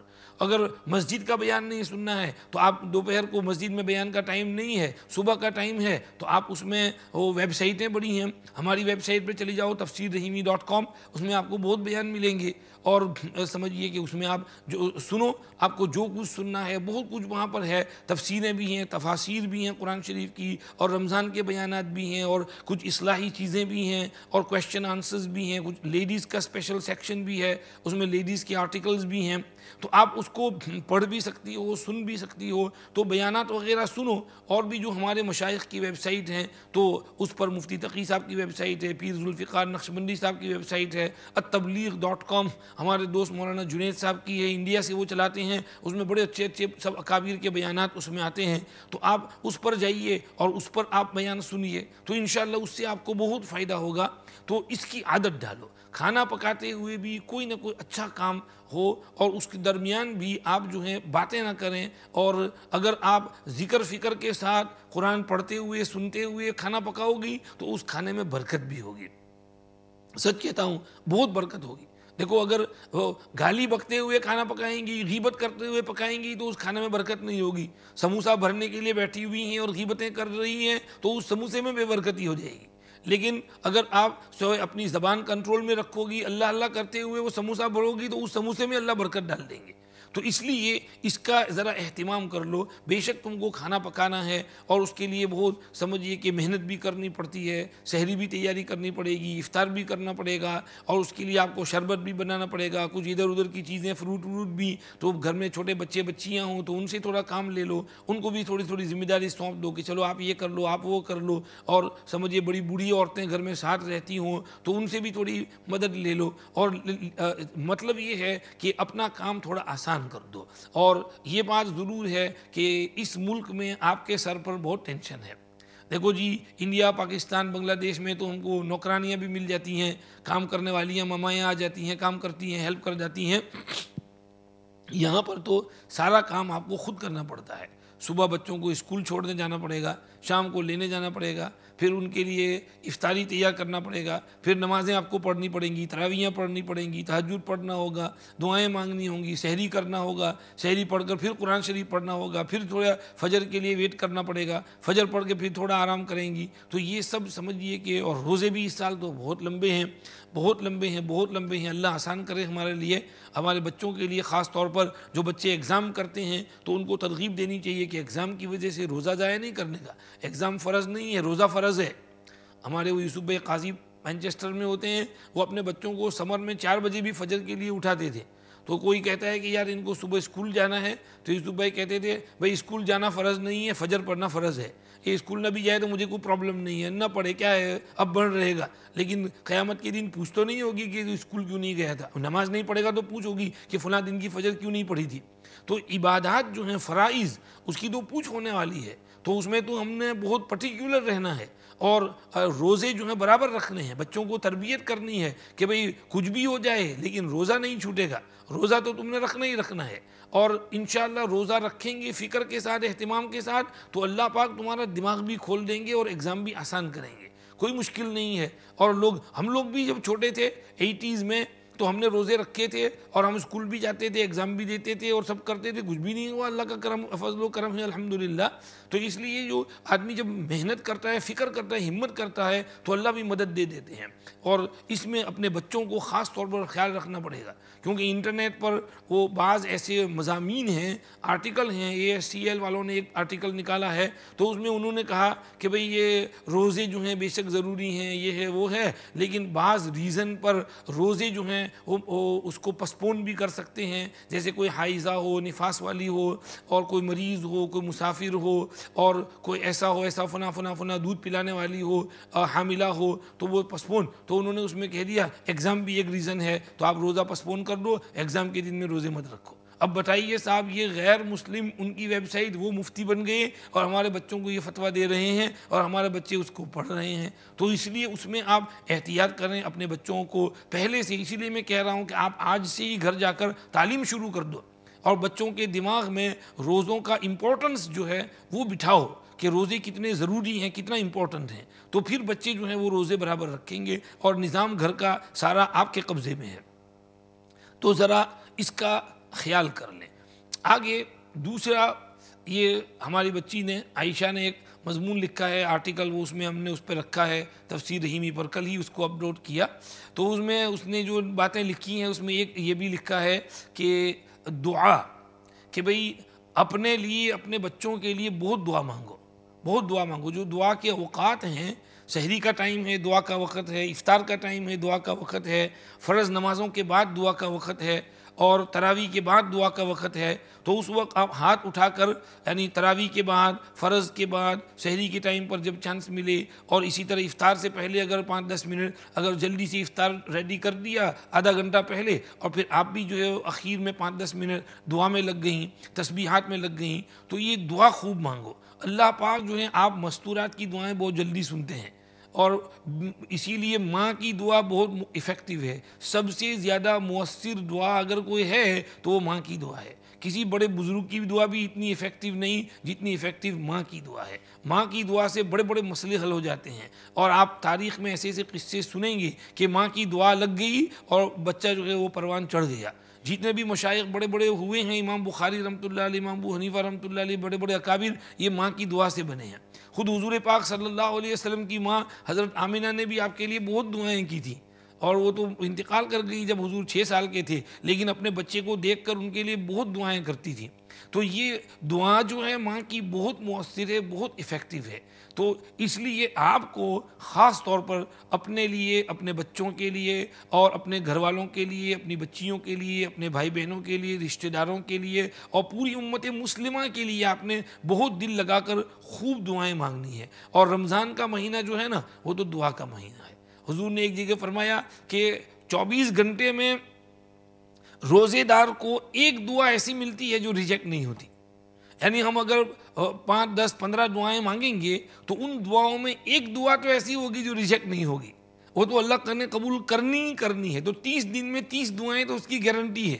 تو ہم کو نہیں پتا کہ کون کون سی دعا قبول ہونے والی ہے، تو ہم نے تو یہی سمجھنا ہے کہ ہر دعا کے بارے میں یہ سوچیں گے یہی دعا قبول ہونے والی ہے، اور ہر دعا دل لگا کر مانگنا ہے۔ تو خوب دعا مانگیں اور سمجھیے کہ دعا میں گزاریں۔ اسی لیے شہر رمضان الذی انزل فیہ القرآن کی جو آیت ہے، اس کے بعد اللہ نے وَإِذَا سَأَلَكَ عِبَادِي عَنِّي فَإِنِّي قَرِيبٌ فرمایا، اجیب دعوت الداعی اذا دعان۔ تو اس میں حکمت یہی ہے کہ روزہ اور دعا دونوں میں بہت کنیکشن ہے، کیونکہ روزہ بھی ہے، قرآن شریف بھی پڑھا ہے، نمازیں بھی پڑھی ہیں، اب دعا جب مانگ رہے ہیں تو اللہ ضرور آپ کی دعا سنیں گے۔ تو اس لیے آپ نمبر 2 ٹپ آپ کے لیے یہ ہے کہ آپ دعا خوب مانگو، اور اس میں جو ہے وہ کمی نہ کرو، کسر نہ کرو۔ بعض لوگ دعا کا اہتمام نہیں کرتے، فرض کے بعد کہتے ہیں دعا مانگنا بدعت ہے اور لوگوں کو روک دیتے ہیں۔ کہاں کی بھی بدعت ہے، فرض بعد دعا مانگنے کا تو حکم ہے کہ دعا مانگو۔ سب سے زیادہ دعا قبول ہونے کے 2 ٹائم ہیں، رات کا پچھلا پہر تہجد کا ٹائم اور فرض نماز کے بعد۔ تو امام لوگوں کو بھی فرض کے بعد خوب دعا مانگنی چاہیے، اور مقتدیوں کو بھی بیٹھ کے اس دعا میں شریک ہونا چاہیے۔ لوگوں کو یہ چیزیں جو ہیں، یہ ویلیوز جو ہیں وہ نکل گئے ہیں، سمجھنی پڑتی ہے۔ اللہ سمجھ نصیب فرمائے۔ اور سمجھیے اس میں آرٹیکل میں یہ بھی لکھا ہے کہ بھئی اپنا ٹائم مینجمنٹ کریں، یعنی قرآن شریف کے لیے، ذکر کے لیے اپنا ٹائم فکس کر لیں، پہلے سے پلان کر لیں، plan ahead how much Quran you gonna read this Ramzan, کہ اس رمضان میں نے اتنے پارے پڑھنے ہیں، اور اس پلان کے مطابق آپ چلیں تاکہ اینڈ آف رمضان اتنا قرآن آپ کا ہو جائے۔ اگر کم زیادہ ہو جائے تو حرج نہیں، لیکن کم نہیں ہونا چاہیے۔ تو آدمی اس کے لیے سمجھیے کہ اہتمام کرے۔ اور دیکھو قرآن شریف پڑھنے کا حکم جو ہے صرف مردوں کو نہیں ہے، عورتوں کو بھی ہے۔ عورتوں کو بھی خوب قرآن شریف پڑھنا چاہیے۔ حضرت عائشہ، حضرت حفصہ، حضرت ام سلمہ، حضرت زینب رضی اللہ عنہن اجمعین، صحابیات، حضرت رابعہ بصریہ، حضرت حفصہ بنت سیرین بہت قرآن پڑھتی تھیں، بہت قرآن پڑھتی تھیں۔ حضرت حفصہ بنت سیرین کے بارے میں تو لکھا ہے بہت بڑی صاحب کرامت اللہ کی ولیہ تھی، ان کے گھر میں۔ اسی طرح ام الدرداء کے بارے میں لکھا ہے بہت بڑی صاحب کرامات تھی۔ ام الدرداء کے گھر میں رات کو محلے کی عورتیں آتی تھیں اور عبادت میں مشغول رہتی تھیں۔ ان کے شوہر مسجد میں ہوتے تھے، تراویح وغیرہ کے لیے گئے ہوتے تھے، وہاں تو تراویح اطمینان سے ہوتی تھی، تو ان کے محلے کی عورتیں حضرت ام الدرداء کے گھر میں آتی تھیں، اور سب جو ہیں وہ اپنے اپنے طور پر لمبی لمبی تراویح اور لمبی لمبی نفلیں پڑھتی تھیں، جماعت سے نہیں، انفرادی طور پر۔ لیکن یہ کہ ایک دوسرے کو دیکھ کر انکریجمنٹ ملتا ہے، اور ہم اکیلی ہوں تو سستی آ جاتی ہیں، لیکن 5-10 عورتیں ہوں اور سب ہمت والی ہوں، یعنی گپے مارنے کے لیے نہیں، غیبتیں کرنے کے لیے نہ آئیں اکٹھی ہوں، بلکہ عبادت کے لیے، صرف یہ نیت ہو کہ ہم اس لیے جمع ہو رہی ہیں تاکہ عبادت میں ایک دوسرے کو تقویت ملے، اور سمجھیے بشاشت ملے، اور ایک دوسرے کو دیکھ کر شوق بڑھے۔ تو ایک دوسرے کو دیکھ کر کے یہ انکریجمنٹ ملتا ہے۔ تو اکٹھی ہو کر کے محلے میں، ایک گھر میں، کوئی بڑا گھر ہو، اپنے اڑوس پڑوس کی عورتوں کو بلا لیا اور اپنا اپنا مصلی لے کر کے اپنے اپنے طور پر اپنی تراویح وراویح پڑھیں، تہجد وغیرہ کچھ پڑھیں، تراویح پڑھ لیں، تو یہ سمجھیے کہ اس میں شوق ہوگا، بڑھے گا۔ حضرت ام الدرداء رضی اللہ عنہا کی یہاں عورتیں پوری رات بسا اوقات عبادت کرتی تھیں۔ حضرت حفصہ بنت سیرین رضی اللہ عنہا کے یہاں ام محمد ابن سیرین کی بہن ہیں، تو وہ رات کو اپنی باندی سے کہتی تھی کہ یہ چراغ جلا دو، اور میں جو ہے نماز پڑھنے لگتی ہوں، نماز شروع کر دیتی ہوں۔ تو وہ اس میں تھوڑا سا تیل ڈال کر کے چراغ جلا دیتی تھی، فانوس، لنٹن، اور وہ نماز پڑھنا شروع کر دیتی تھی۔ پڑھتی جاتی۔ ان کی خادمہ کہتی ہیں کہ صبح کے وقت میں آتی تو میں عجیب چیز دیکھتی کہ وہ چراغ میں وہ تیل جو ہے وہ ختم ہو گیا ہے، اور وہ چراغ بجھ گیا ہے، لیکن اس کے باوجود پورا کمرہ روشنی سے بھرا ہوا ہے۔ یہ ان کی کرامت تھی کہ باوجود چراغ بجھ جانے کے کمرے میں روشنی ہوتی تھی۔ یہ حضرت حفصہ بنت سیرین کی کرامت ان کی خادمہ نے کئی مرتبہ دیکھا کہ وہ تیل ختم ہو گیا، چراغ بجھ گیا، مگر روشنی ویسی کی ویسی ہی ہے، اور کمرہ جو ہے وہ روشن ہے۔ یہ اللہ پاک جو ہیں وہ تلاوت اور محنت اور اس کی جو برکت ہے، اس کے اثرات جو ہیں وہ مرتب فرماتے ہیں۔ تو اس لیے آپ تلاوت کی کوشش کرو۔ دیکھو حضور کریم صلی اللہ علیہ وسلم نے بخاری شریف میں ایک حدیث میں فرمایا اقرأ القرآن فی شہر، کہ قرآن شریف پورا کا پورا 1 مہینے میں ختم کر لیا کرو۔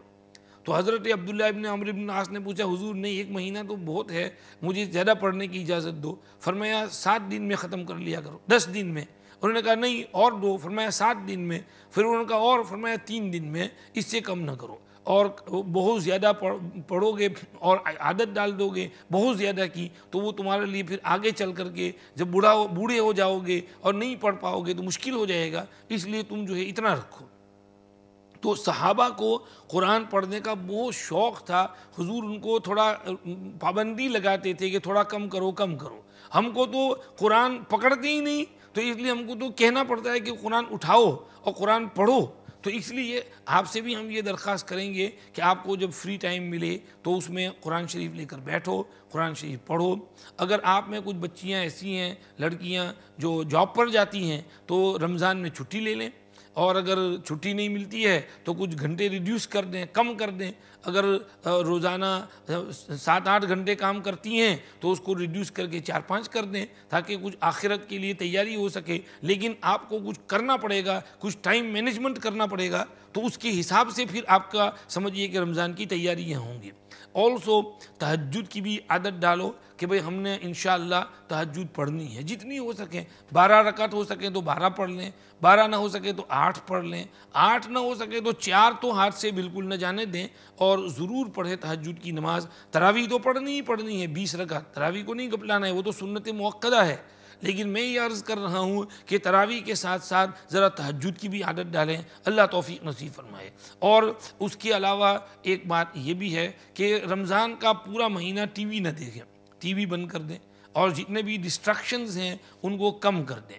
آپ کا جو سوشل میڈیا پر جو آپ کا کنیکشن ہے وہ بھی کم کر دیں، کمپیوٹر ہے، موبائل ہے، آئی پیڈ ہے اور اس قسم کی چیزیں ہیں، اس کا استعمال کم کر دیں۔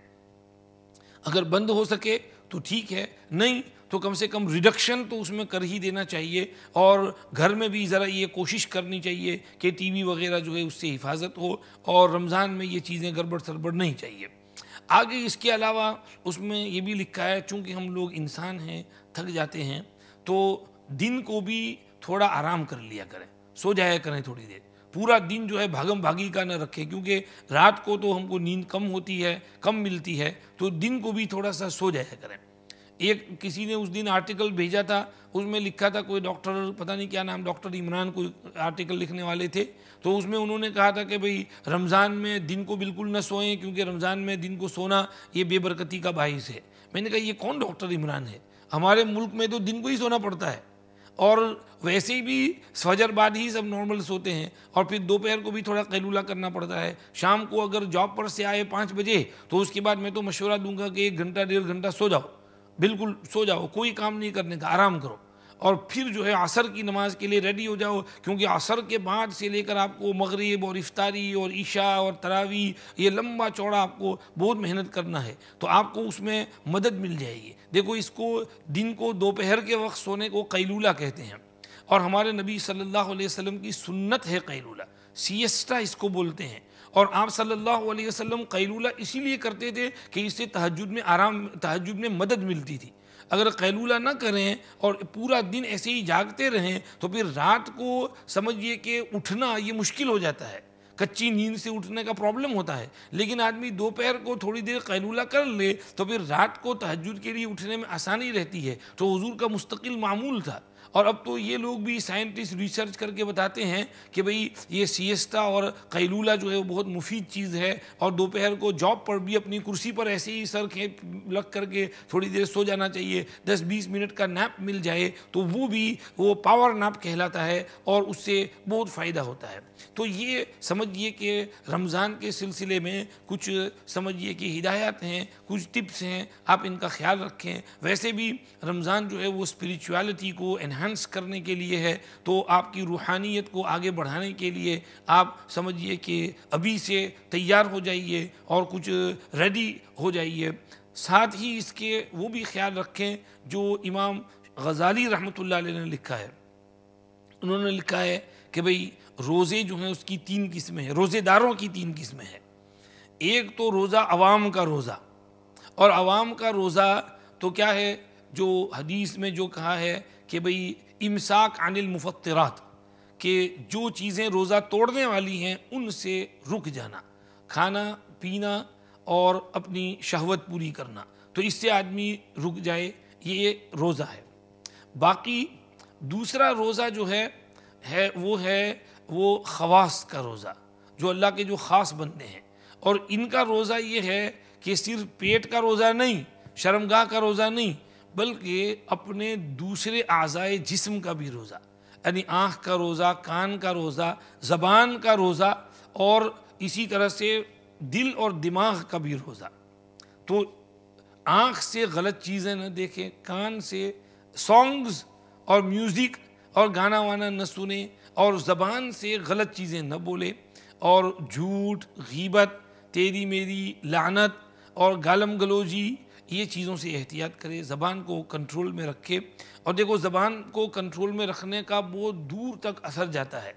قرآن شریف میں اللہ نے فرمایا یا ایھا الذین آمنوا اتقوا اللہ وقولوا قولا سدیدا یصلح لکم اعمالکم ویغفر لکم ذنوبکم ومن یطع اللہ ورسولہ فقد فاز فوزا عظیما، کہ آدمی، اللہ نے فرمایا اے ایمان والو، مردوں اور عورتوں، اللہ سے ڈرو اور سیدھی بات بولو، کیونکہ اگر سیدھی بات بولو گے تو فائدہ کیا ہوگا؟ یصلح لکم اعمالکم، اللہ تمہارے اعمال تمہارے لیے درست کر دیں گے، اور ویغفر لکم ذنوبکم، تمہارے گناہ بخش دیں گے، اور ومن یطع اللہ ورسولہ، جو اللہ رسول کا کہنا مانے اس کو سپریم سکسیس حاصل ہو گئی۔ تو زبان کنٹرول میں رکھنے کا ایفیکٹ جو ہے اعمال پر پڑتا ہے۔ اگر زبان کنٹرول میں ہے تو اعمال بھی بہت اچھے اچھے ہوں گے، اور اگر زبان آؤٹ آف کنٹرول ہے تو اعمال بھی بہت گندے گندے ہوں گے۔ تو اگر آپ چاہتی ہو کہ تمہارے اعمال درست ہوں تو زبان کو خوب کنٹرول میں رکھو، اور اس سے تم کو بہت فائدہ ہوگا، عمل کا شوق بھی ہوگا، اور عمل میں جان بھی پیدا ہوگی، عمل میں دھیان بھی پیدا ہوگا، نماز میں توجہ بھی حاصل ہوگی، نماز میں خشوع خضوع بھی حاصل ہوگا۔ اور اگر زبان کنٹرول میں نہ ہو تو پھر اعمال کا شوق بھی نہیں ہوگا، رغبت بھی نہیں ہوگی، اور اوپر سے بس جو ایک سمجھیے کہ ایک روٹین ہے وہ پورا کر دیں گے، وہ روٹین ہو جائے گا، ورنہ وہ جو اس کی عبادت کی جو لذت ہے اور عبادت میں جو جان ہے وہ پیدا نہیں ہوگی۔ دیکھو، بلکہ میں تو یوں کہتا ہوں کہ اگر زبان کنٹرول میں ہوگی اور اعمال درست ہوں گے تو روزے میں بھی آپ کو لذت ملے گی، روزہ بھی آپ کا آسان ہو جائے گا، اور روزے میں آپ کو لطف آئے گا، مزہ آئے گا آپ کو روزے میں، اس میں جو تکلیف ہے لمبے روزے کی وہ آپ کو محسوس نہیں ہوگی۔ اور اگر زبان کنٹرول میں نہیں ہے، اعمال درست نہیں ہے، تو روزہ بھی بہت بھاری لگے گا، مشکل لگے گا، جان نکل جائے گی، دم ٹوٹ جائے گا۔ دیکھو ایک حدیث ہے، نبی کریم صلی اللہ علیہ وسلم سے کسی نے آ کر عرض کیا، رمضان کا مہینہ تھا، کہ یا رسول اللہ، دو عورتیں ہیں، انہوں نے روزہ تو رکھا لیکن بیچاری کو بھوک بہت ستا رہی ہے، مرنے کے قریب چلی گئی ہیں، اگر آپ اجازت دیں تو وہ کچھ کھا لیں، روزہ توڑ دیں۔ آپ صلی اللہ علیہ وسلم نے فرمایا نہیں، کھانے کی اجازت نہیں، ان دونوں کو یہاں بلا کر لاؤ میرے پاس۔ ان کو بلا کر لائے، فرمایا پیالہ لاؤ، ایک پیالہ لائے، فرمایا اس عورت سے کہو اس میں قے کرے، تو چنانچہ اس نے منہ میں انگلی ڈالی اور قے کی، تو اس قے کے اندر میں خون نکلا اور کچھ گوشت کا لوٹھرا نکلا۔ پھر آدھا پیالہ بھر گیا، دوسری عورت کو کہا، اس نے بھی قے کی اور اس میں کچھ نکلا۔ حضور نے فرمایا یہ دونوں عورتیں اللہ کے حلال کھانے سے تو رکی رہیں اور روزہ رکھا، لیکن حرام کھانا کھاتی رہیں، بیٹھی بیٹھی لوگوں کی غیبتیں کرتی رہیں، تو یہ غیبت کا جو گوشت کھایا تھا وہ اس پیالے کے اندر نکلا۔ یعنی وہ تو حضور کا معجزہ تھا کہ اللہ پاک نے ہم کو سبق سکھانے کے لیے یہ دکھایا کہ جو قرآن میں کہا ہے کہ ایحب احدکم ان یاکل لحم اخیہ میتا فکرہتموہ، کہ کسی مسلمان بھائی کی، بہن کی غیبت کرنا یہ اس کا گوشت کھانا ہے، تو گویا آپ نے کسی عورت کی غیبت کی تو آپ نے اس کا گوشت کھایا۔ بتاؤ آپ کو اپنی سگی بہن کا گوشت کاٹ کر کھانا اچھا لگے گا؟ ہرگز نہیں، بہت تکلیف ہوگی، یار میں اس کو کیسے اس طرح قتل کر کے اس کا گوشت کھاؤں، توبہ توبہ، لا حول ولا قوت الا باللہ، استغفر اللہ، لا حول ولا قوت الا باللہ، کتنا بڑا گناہ کبیرہ۔ فرمایا غیبت یہ اس مسلمان کا گوشت کھانے کے برابر ہے۔ تو تو حضور کی برکت سے اللہ نے وہاں یہ دکھایا تاکہ یہ قصہ آگے پہنچے اور ہمیں اور آپ کو اس کا سبق ملے کہ بھئی یہ غیبت کرنا اس کا گوشت کھانے کے برابر ہے، اور غیبت کرنے کی وجہ سے روزہ بہت بھاری ہو گیا، اور اتنا بھاری کہ وہ مرنے کے قریب ہو گئی، ان کی جان نکلی جا رہی تھی۔ دوسرے صحابہ نے بھی روزہ رکھا تھا، ان کی جان نہیں نکل رہی تھی، لیکن ان دونوں کی جان نکلی جا رہی تھی وہ غیبت کرنے کی وجہ سے۔ معلوم ہوا روزے کی حالت میں گناہ جب ہوگا تو وہ روزے کو بہت مشکل بنا دے گا، اور روزہ بہت بھاری لگے گا، اور روزہ رکھتے ہوئے دم نکل جائے گا، جان نکل جائے گی، ماں مصیبت سے روزہ پورا ہو کر سکو گی۔ تو اس لیے روزے کی حالت میں اللہ کے واسطے غیبت نہ کرو، کسی کی برائی نہ کرو، کسی کے بارے میں غلط سلط فکرے نہ کسو، جھوٹ مت بولو، گالیاں مت دو، اور جو کام گناہ کے ہیں وہ نہ کرو، اور احتیاط کرو، تقوی والی زندگی اختیار کرو، توبہ کرو۔ اللہ پاک مجھے بھی توبہ کرنے کی سچی پکی توفیق عطا فرمائے، اور آپ کو بھی سچی پکی توبہ نصوح نصیب فرمائے۔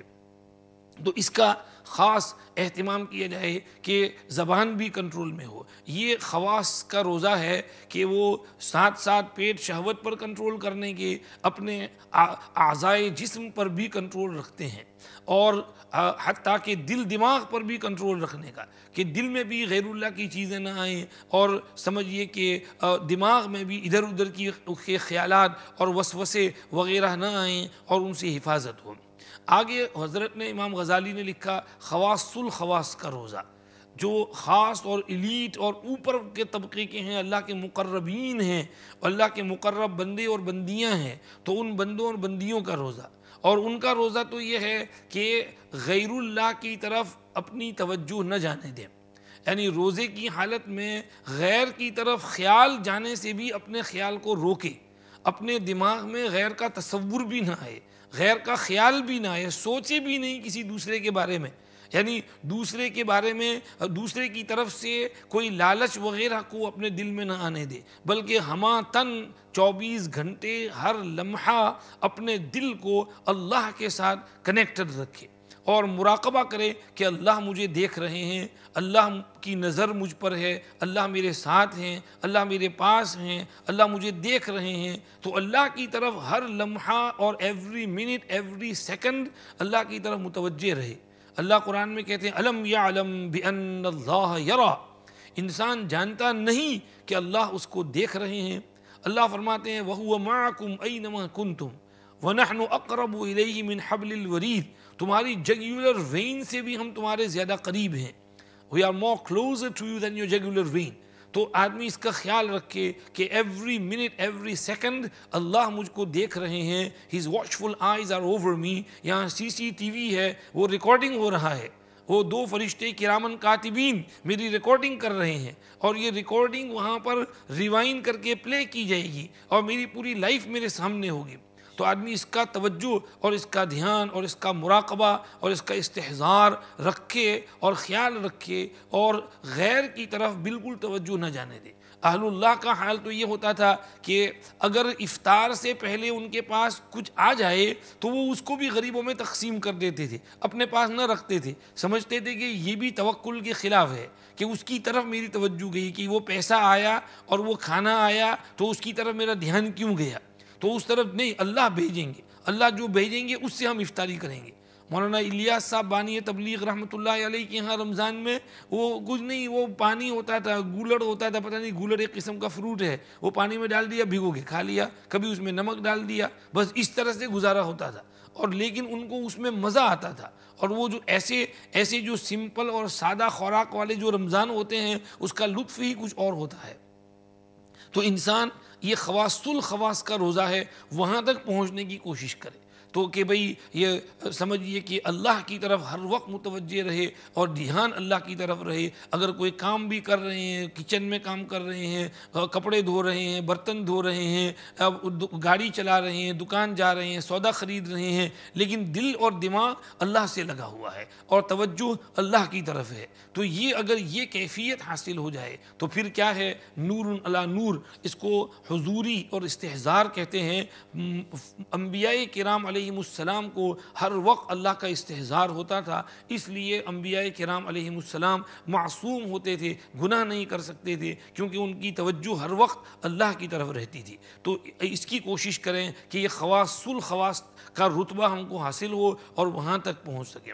باقی اس کے علاوہ امام غزالی رحمۃ اللہ علیہ نے اس حدیث کے ذیل میں کہ جہاں فرمایا کہ بہت سے روزہ رکھنے والے ہیں ان کو بھوک کے سوا کچھ نہیں ملتا، اور بہت سے رات کو کھڑے رہنے والے ہیں ان کو تھکن کے سوا کچھ نہیں ملتا، تو اس کی شرح میں امام غزالی نے وہاں لکھا ہے، فضائل رمضان میں شیخ نے نقل کیا ہے، اور بڑی عجیب کتاب ہے شیخ کی فضائل رمضان، اللہ پاک ہمیں اس کو پڑھنے کی توفیق عطا فرمائے۔ تو اس میں امام غزالی نے وہ 7 پوائنٹ لکھے ہیں کہ بھئی یہ اس کا روزہ، اس کا روزہ، اس کا روزہ، پھر فرمایا تمام اعضائے جسم کا روزہ رکھیں۔ اگر یہ روزے نہیں رکھے، آنکھ نے روزہ نہیں رکھا، زبان نے نہیں رکھا، کان نے نہیں رکھا، اور دل نے نہیں رکھا، دماغ نے نہیں رکھا، شرمگاہ نے نہیں رکھا، ہاتھ پیر نے نہیں رکھا، تو اس کا مطلب یہ کہ آپ کا روزہ صحیح نہیں ہوا، روزے کا کچھ فائدہ نہیں ہوا۔ روزے کا فائدہ تب مرتب ہوگا جب آپ اس سمجھیے کہ پورا ان اعضاء کا بھی روزہ رکھیں۔ اللہ مجھے بھی کہے سنے پر عمل کی توفیق دے، آپ کو بھی۔ یہ چند باتیں پریشان کن خیالات ذہن میں آئے وہ میں نے آپ کے سامنے عرض کیے، معاف کیجئے بہت ٹائم لیا، انشاءاللہ فائدہ ہوگا۔ اللہ پاک ہمیں عمل کرنے کی توفیق عطا فرمائے، اللہ ہم سے راضی ہو جائے، اور اللہ رمضان کا ہمیں استقبال کرنے کی اور اس کو ویلکم اور ریسیو کرنے کی توفیق عطا فرمائے۔ اور ایک بات کہہ کر میں ختم کرتا ہوں، بعض مشائخ سے پوچھا گیا کہ بھئی ایسی رحمت کی بہاریں اللہ کی طرف سے آتی ہیں، these moments of mercy and these cool breezes come from Allah subhanahu wa ta'ala, تو how should we welcome them and how should we receive them؟ تو انہوں نے جواب دیا بکثرت الاستغفار، استغفار کثرت سے کریں، اس لیے کہ when a person seeks forgiveness from Allah, cries out in front of Allah, sheds a few tears in front of Allah, shows some remorse and regret for the past life, and then Allah subhanahu wa ta'ala forgives that person. And when forgiveness is received from Allah subhanahu wa ta'ala, then our heart becomes clean. Because when guna is pardoned and forgiven, then the heart is washed away and cleaned from the effect of that sin.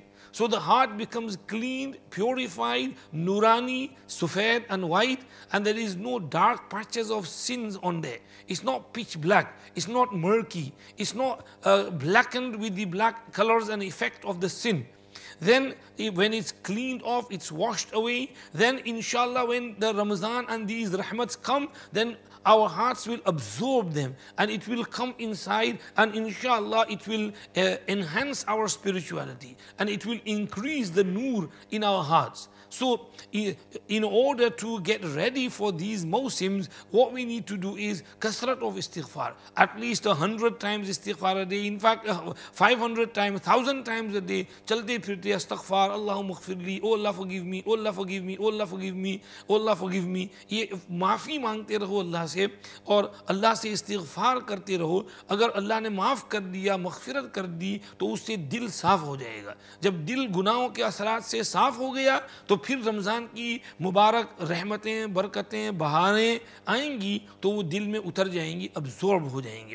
اور اگر دل گندا ہی گندا رہا، گناہ کے اثرات رہے، اور پھر اس پر اللہ کی طرف سے انوارات اور رحمت کی بارشیں آئیں تو وہ گندگی جو ہے وہ اس کو پورا ابزورب نہیں کر پائے گی۔ وہ میل جو ہے اس میں ہے، وہ اس کو بھی خراب کر سکتا ہے۔ تو اس لیے اس کو پہلے صاف کرنے کی ضرورت ہے۔ جیسے ایک برتن میں کوئی گندگی پڑی ہو تو آپ اس کو پہلے واش کرو گے، کلین کرو گے، اچھی طرح مانج کر کے اس کو بریلو اور فیری لیکوڈ سے کلین کر کے صاف کر کے پھر اس میں دوسرا کھانا پکاؤ گے۔ اور اگر وہ گندا ہی ہے، اس میں وہ پچھلا سالن پڑا ہوا ہے اور اس میں آپ فریش سالن بنانے جائیں تو وہ نہیں بنا سکتے کیونکہ وہ گندا ہے۔ تو دل کو پہلے کلین کرنے کی ضرورت ہے، اور دل کلین ہوتا ہے استغفار سے، توبہ سے، رونے سے، اللہ کے سامنے آنسو بہانے سے۔ اللہ کو آنسو بہت اچھے لگتے ہیں۔ یہ دیکھو دل میں جو گندگی ہوتی ہے اس کو 60 سمندر کا پانی نہیں دھو سکتا۔ 7 oceans of the world cannot wash the sins of the heart and the dark patches of the heart. However, 2 tears which come out, however they small they are, the tears that flow from the eyes, 2 tears are enough to wash and clean the heart. صرف 2 آنسو نکل آئیں، بلکہ ایک حدیث میں تو کہا مکھی کے سر کے برابر ہوں تو وہ بھی دل کو صاف کرنے کے لیے کافی ہے۔ تو آدمی بس یہاں بیٹھے ہیں، ہم اس وقت اللہ کے گھر میں ہیں، مسجد میں ہیں، تو سچی پکی یہاں توبہ کر لیں کہ اللہ میری توبہ، اللہ میری توبہ، اللہ میری توبہ، اللہ میں نے پچھلے جتنے گناہ کیے میں ان سب سے سچی پکی توبہ کرتی ہوں، اور میں عہد کرتی ہوں کہ انشاءاللہ آئندہ کوئی گناہ نہیں کروں گی، اور اگر مجھ سے ہو گیا تو فوراً توبہ کر لوں گی۔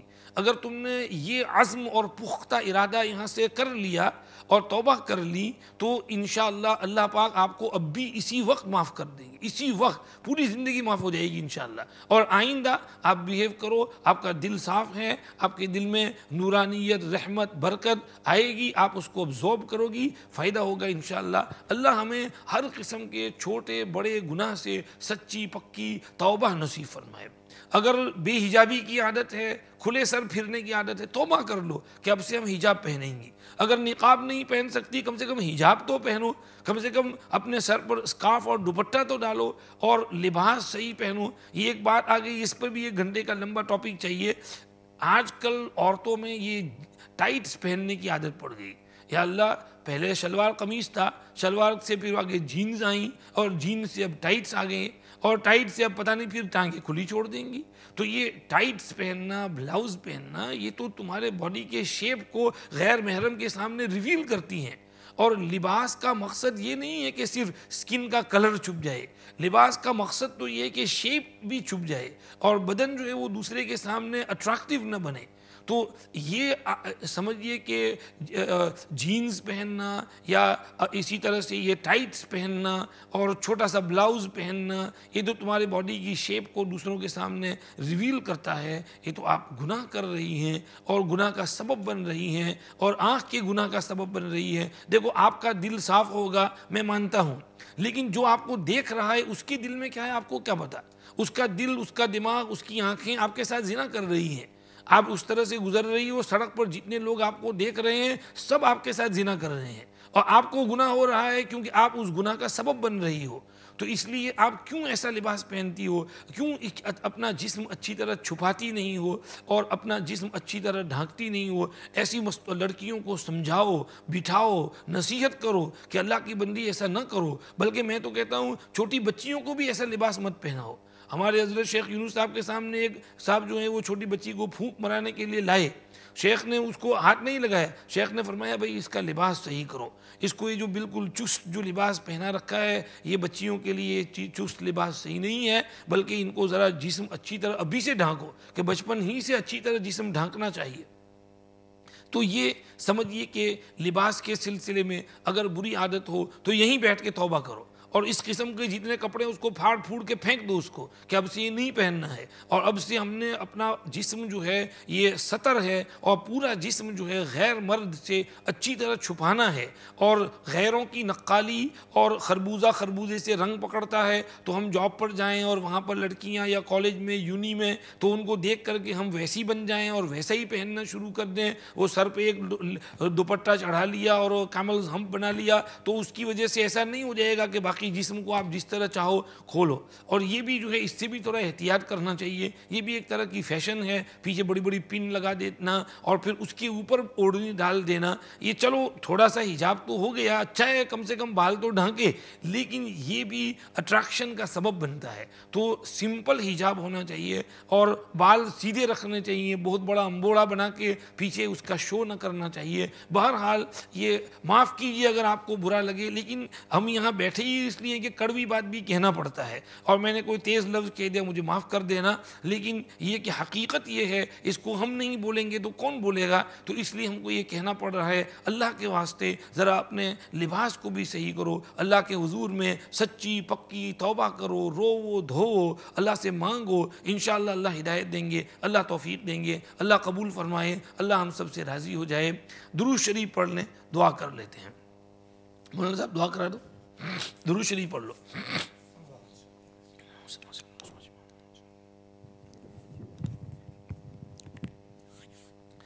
سبحانک اللہم و بحمدک، نشہد ان لا الہ الا انت، نستغفرک و نتوب الیک۔ اللہم لک الحمد و لک الشکر، اللہم لک الحمد و لک الشکر، اللہم لک الحمد و لک الشکر، اللہم لا نحصی ثناء علیک أنت كما أثنيت على نفسك. اللهم صل وسلم وبارك على سيدنا محمد وعلى آل سيدنا محمد عبدك ورسولك النبي نبي الرحمة، كما تحب وترضى عدد ما تحب وترضى، كلما ذكره الذاكرون وكلما غفل عن ذكره الغافلون. اللهم ربنا آتنا في الدنيا حسنة وفي الآخرة حسنة وقنا عذاب النار وقنا عذاب القبر وقنا عذاب الحشر وقنا عذاب الفقر وقنا عذاب الدين واحشرنا يوم القيامة مع المتقين والأبرار. ربنا ظلمنا أنفسنا وإن لم تغفر لنا وترحمنا لنكونن من الخاسرين.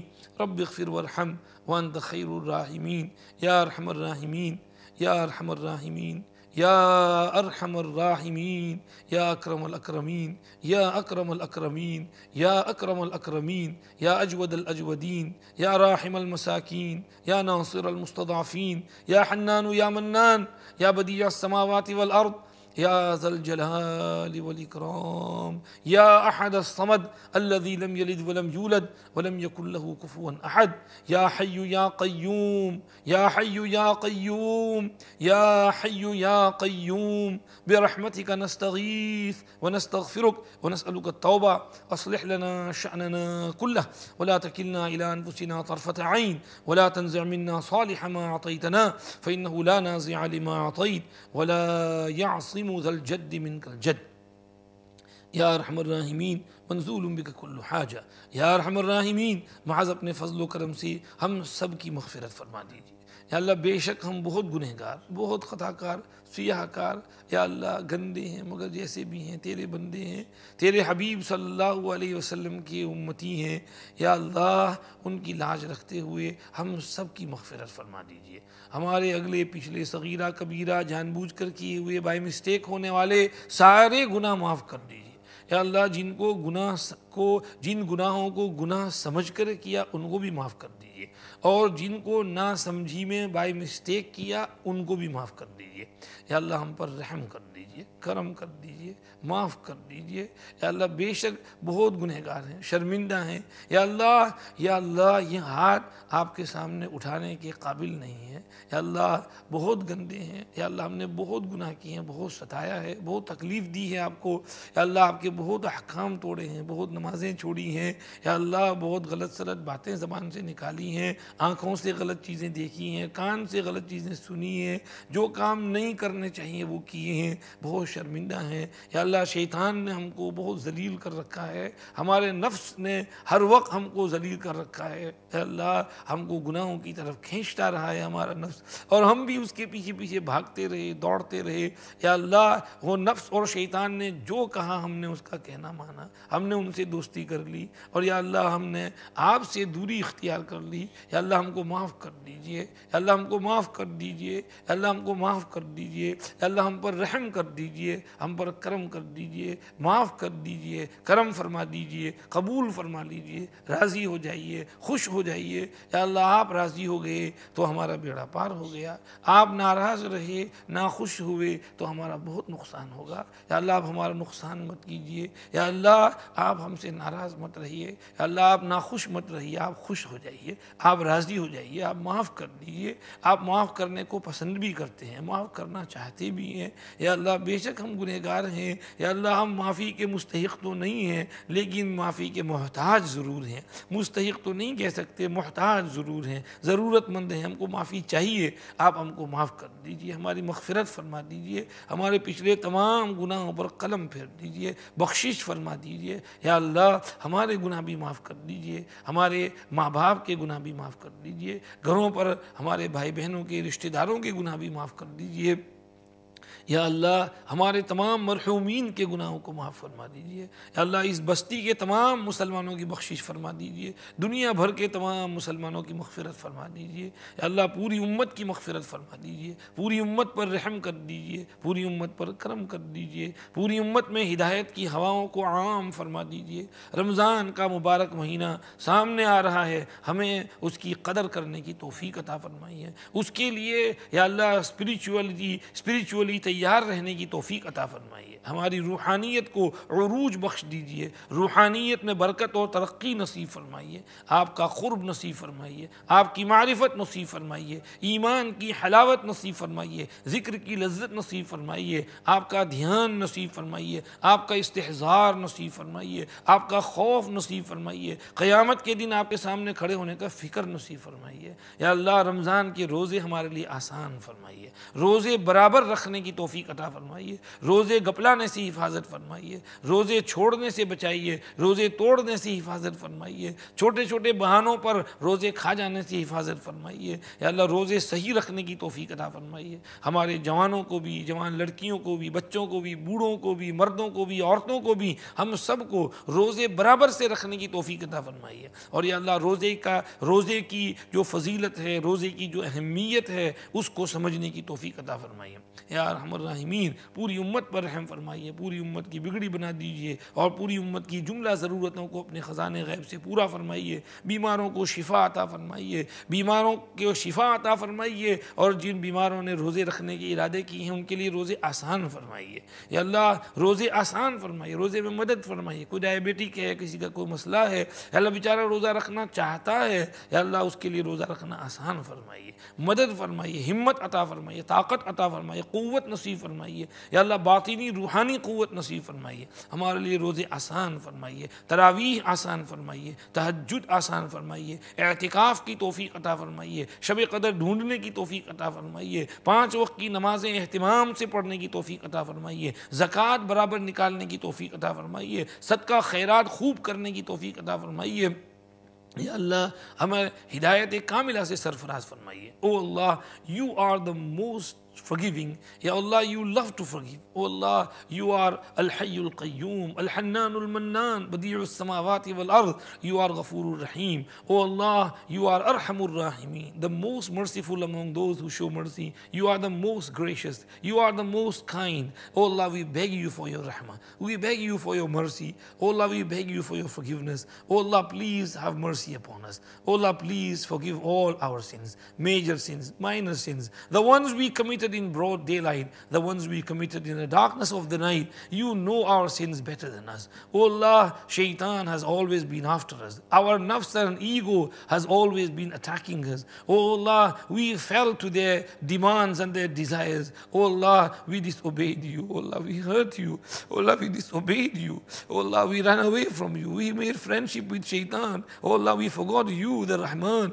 Oh Allah, please have mercy upon us. Please forgive our sins. Oh Allah, please direct our hearts towards goodness. Oh Allah, please divert our attention towards yourself. Oh Allah, give us the tawfiq of your obedience. Oh Allah, give us tawfiq of your ita'at, the ability to abide by your instructions and your ahkam. Oh Allah, give us the tawfiq and the strength and energy to follow in the sunnats of your beloved Rasul sallallahu alaihi wasallam. Oh Allah, make our Ramzan Roza easy for us. Oh Allah, make Taraweeh easy for us. Make 5 namaz easy for us. Make tahajjud easy for us. Make tilawat of Quran and zikr, fikr, tasbihat easy for us. Oh Allah, give us tawfiq and ability to behave properly, to change ourselves. Oh Allah, give us this change within this month. Give us, oh Allah, let us have a fresh start. Oh Allah, and let us bring ourselves closer to you. Make it easy for us.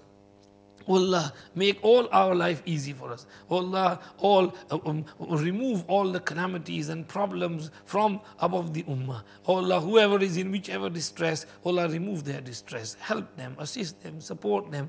Oh Allah, those young boys and girls who are sitting exams, make their exams easy for them. Give them good grades and let them pass with highest marks and make them an asset for the society. Oh Allah, and those, oh Allah, who are in need of anything, fulfill their needs. Oh Allah, those among us who are not well, sick, oh Allah, give them shifa and cure. Oh Allah, those who are going through some hard times, remove their problems from them. Those who are in debt, oh Allah, help them to repay their debts. Oh Allah, remove and protect us. Oh Allah, protect us from the burden of debts. And oh Allah, give us rizqi halal with lots of barakat, and protect us from haram, from interest money, from gambling money, from haram sources of money, selling haram haram things and getting money. O Allah, from drugs and from sharab noshi and from all evils and filth and fisk and fujur. O Allah, protect us, save us. O Allah, take us out of the life of sinning and bring us into a life of virtue and piety,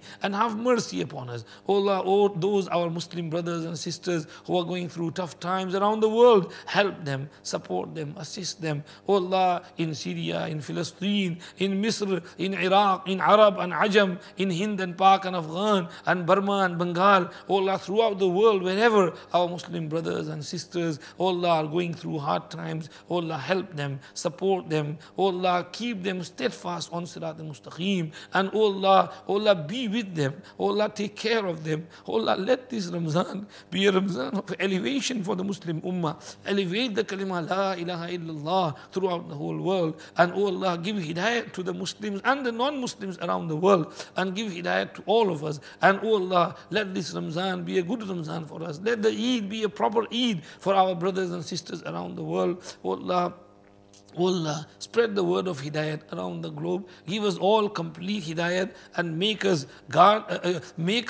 beacons of hidayat and sources of hidayat for other people as well. O Allah, accept our humble du'as. Be pleased with us. We have masturat in this bayan. O Allah, wherever, as Pir Sahib says, wherever masturat go for sifarish, O Allah, even the leaders of the community accept their sifarish and their intercession. So O Allah, these masturat are here. O Allah, they are raising their hands to you. They are pleading to you. O Allah, due to their barakat, accept our du'as.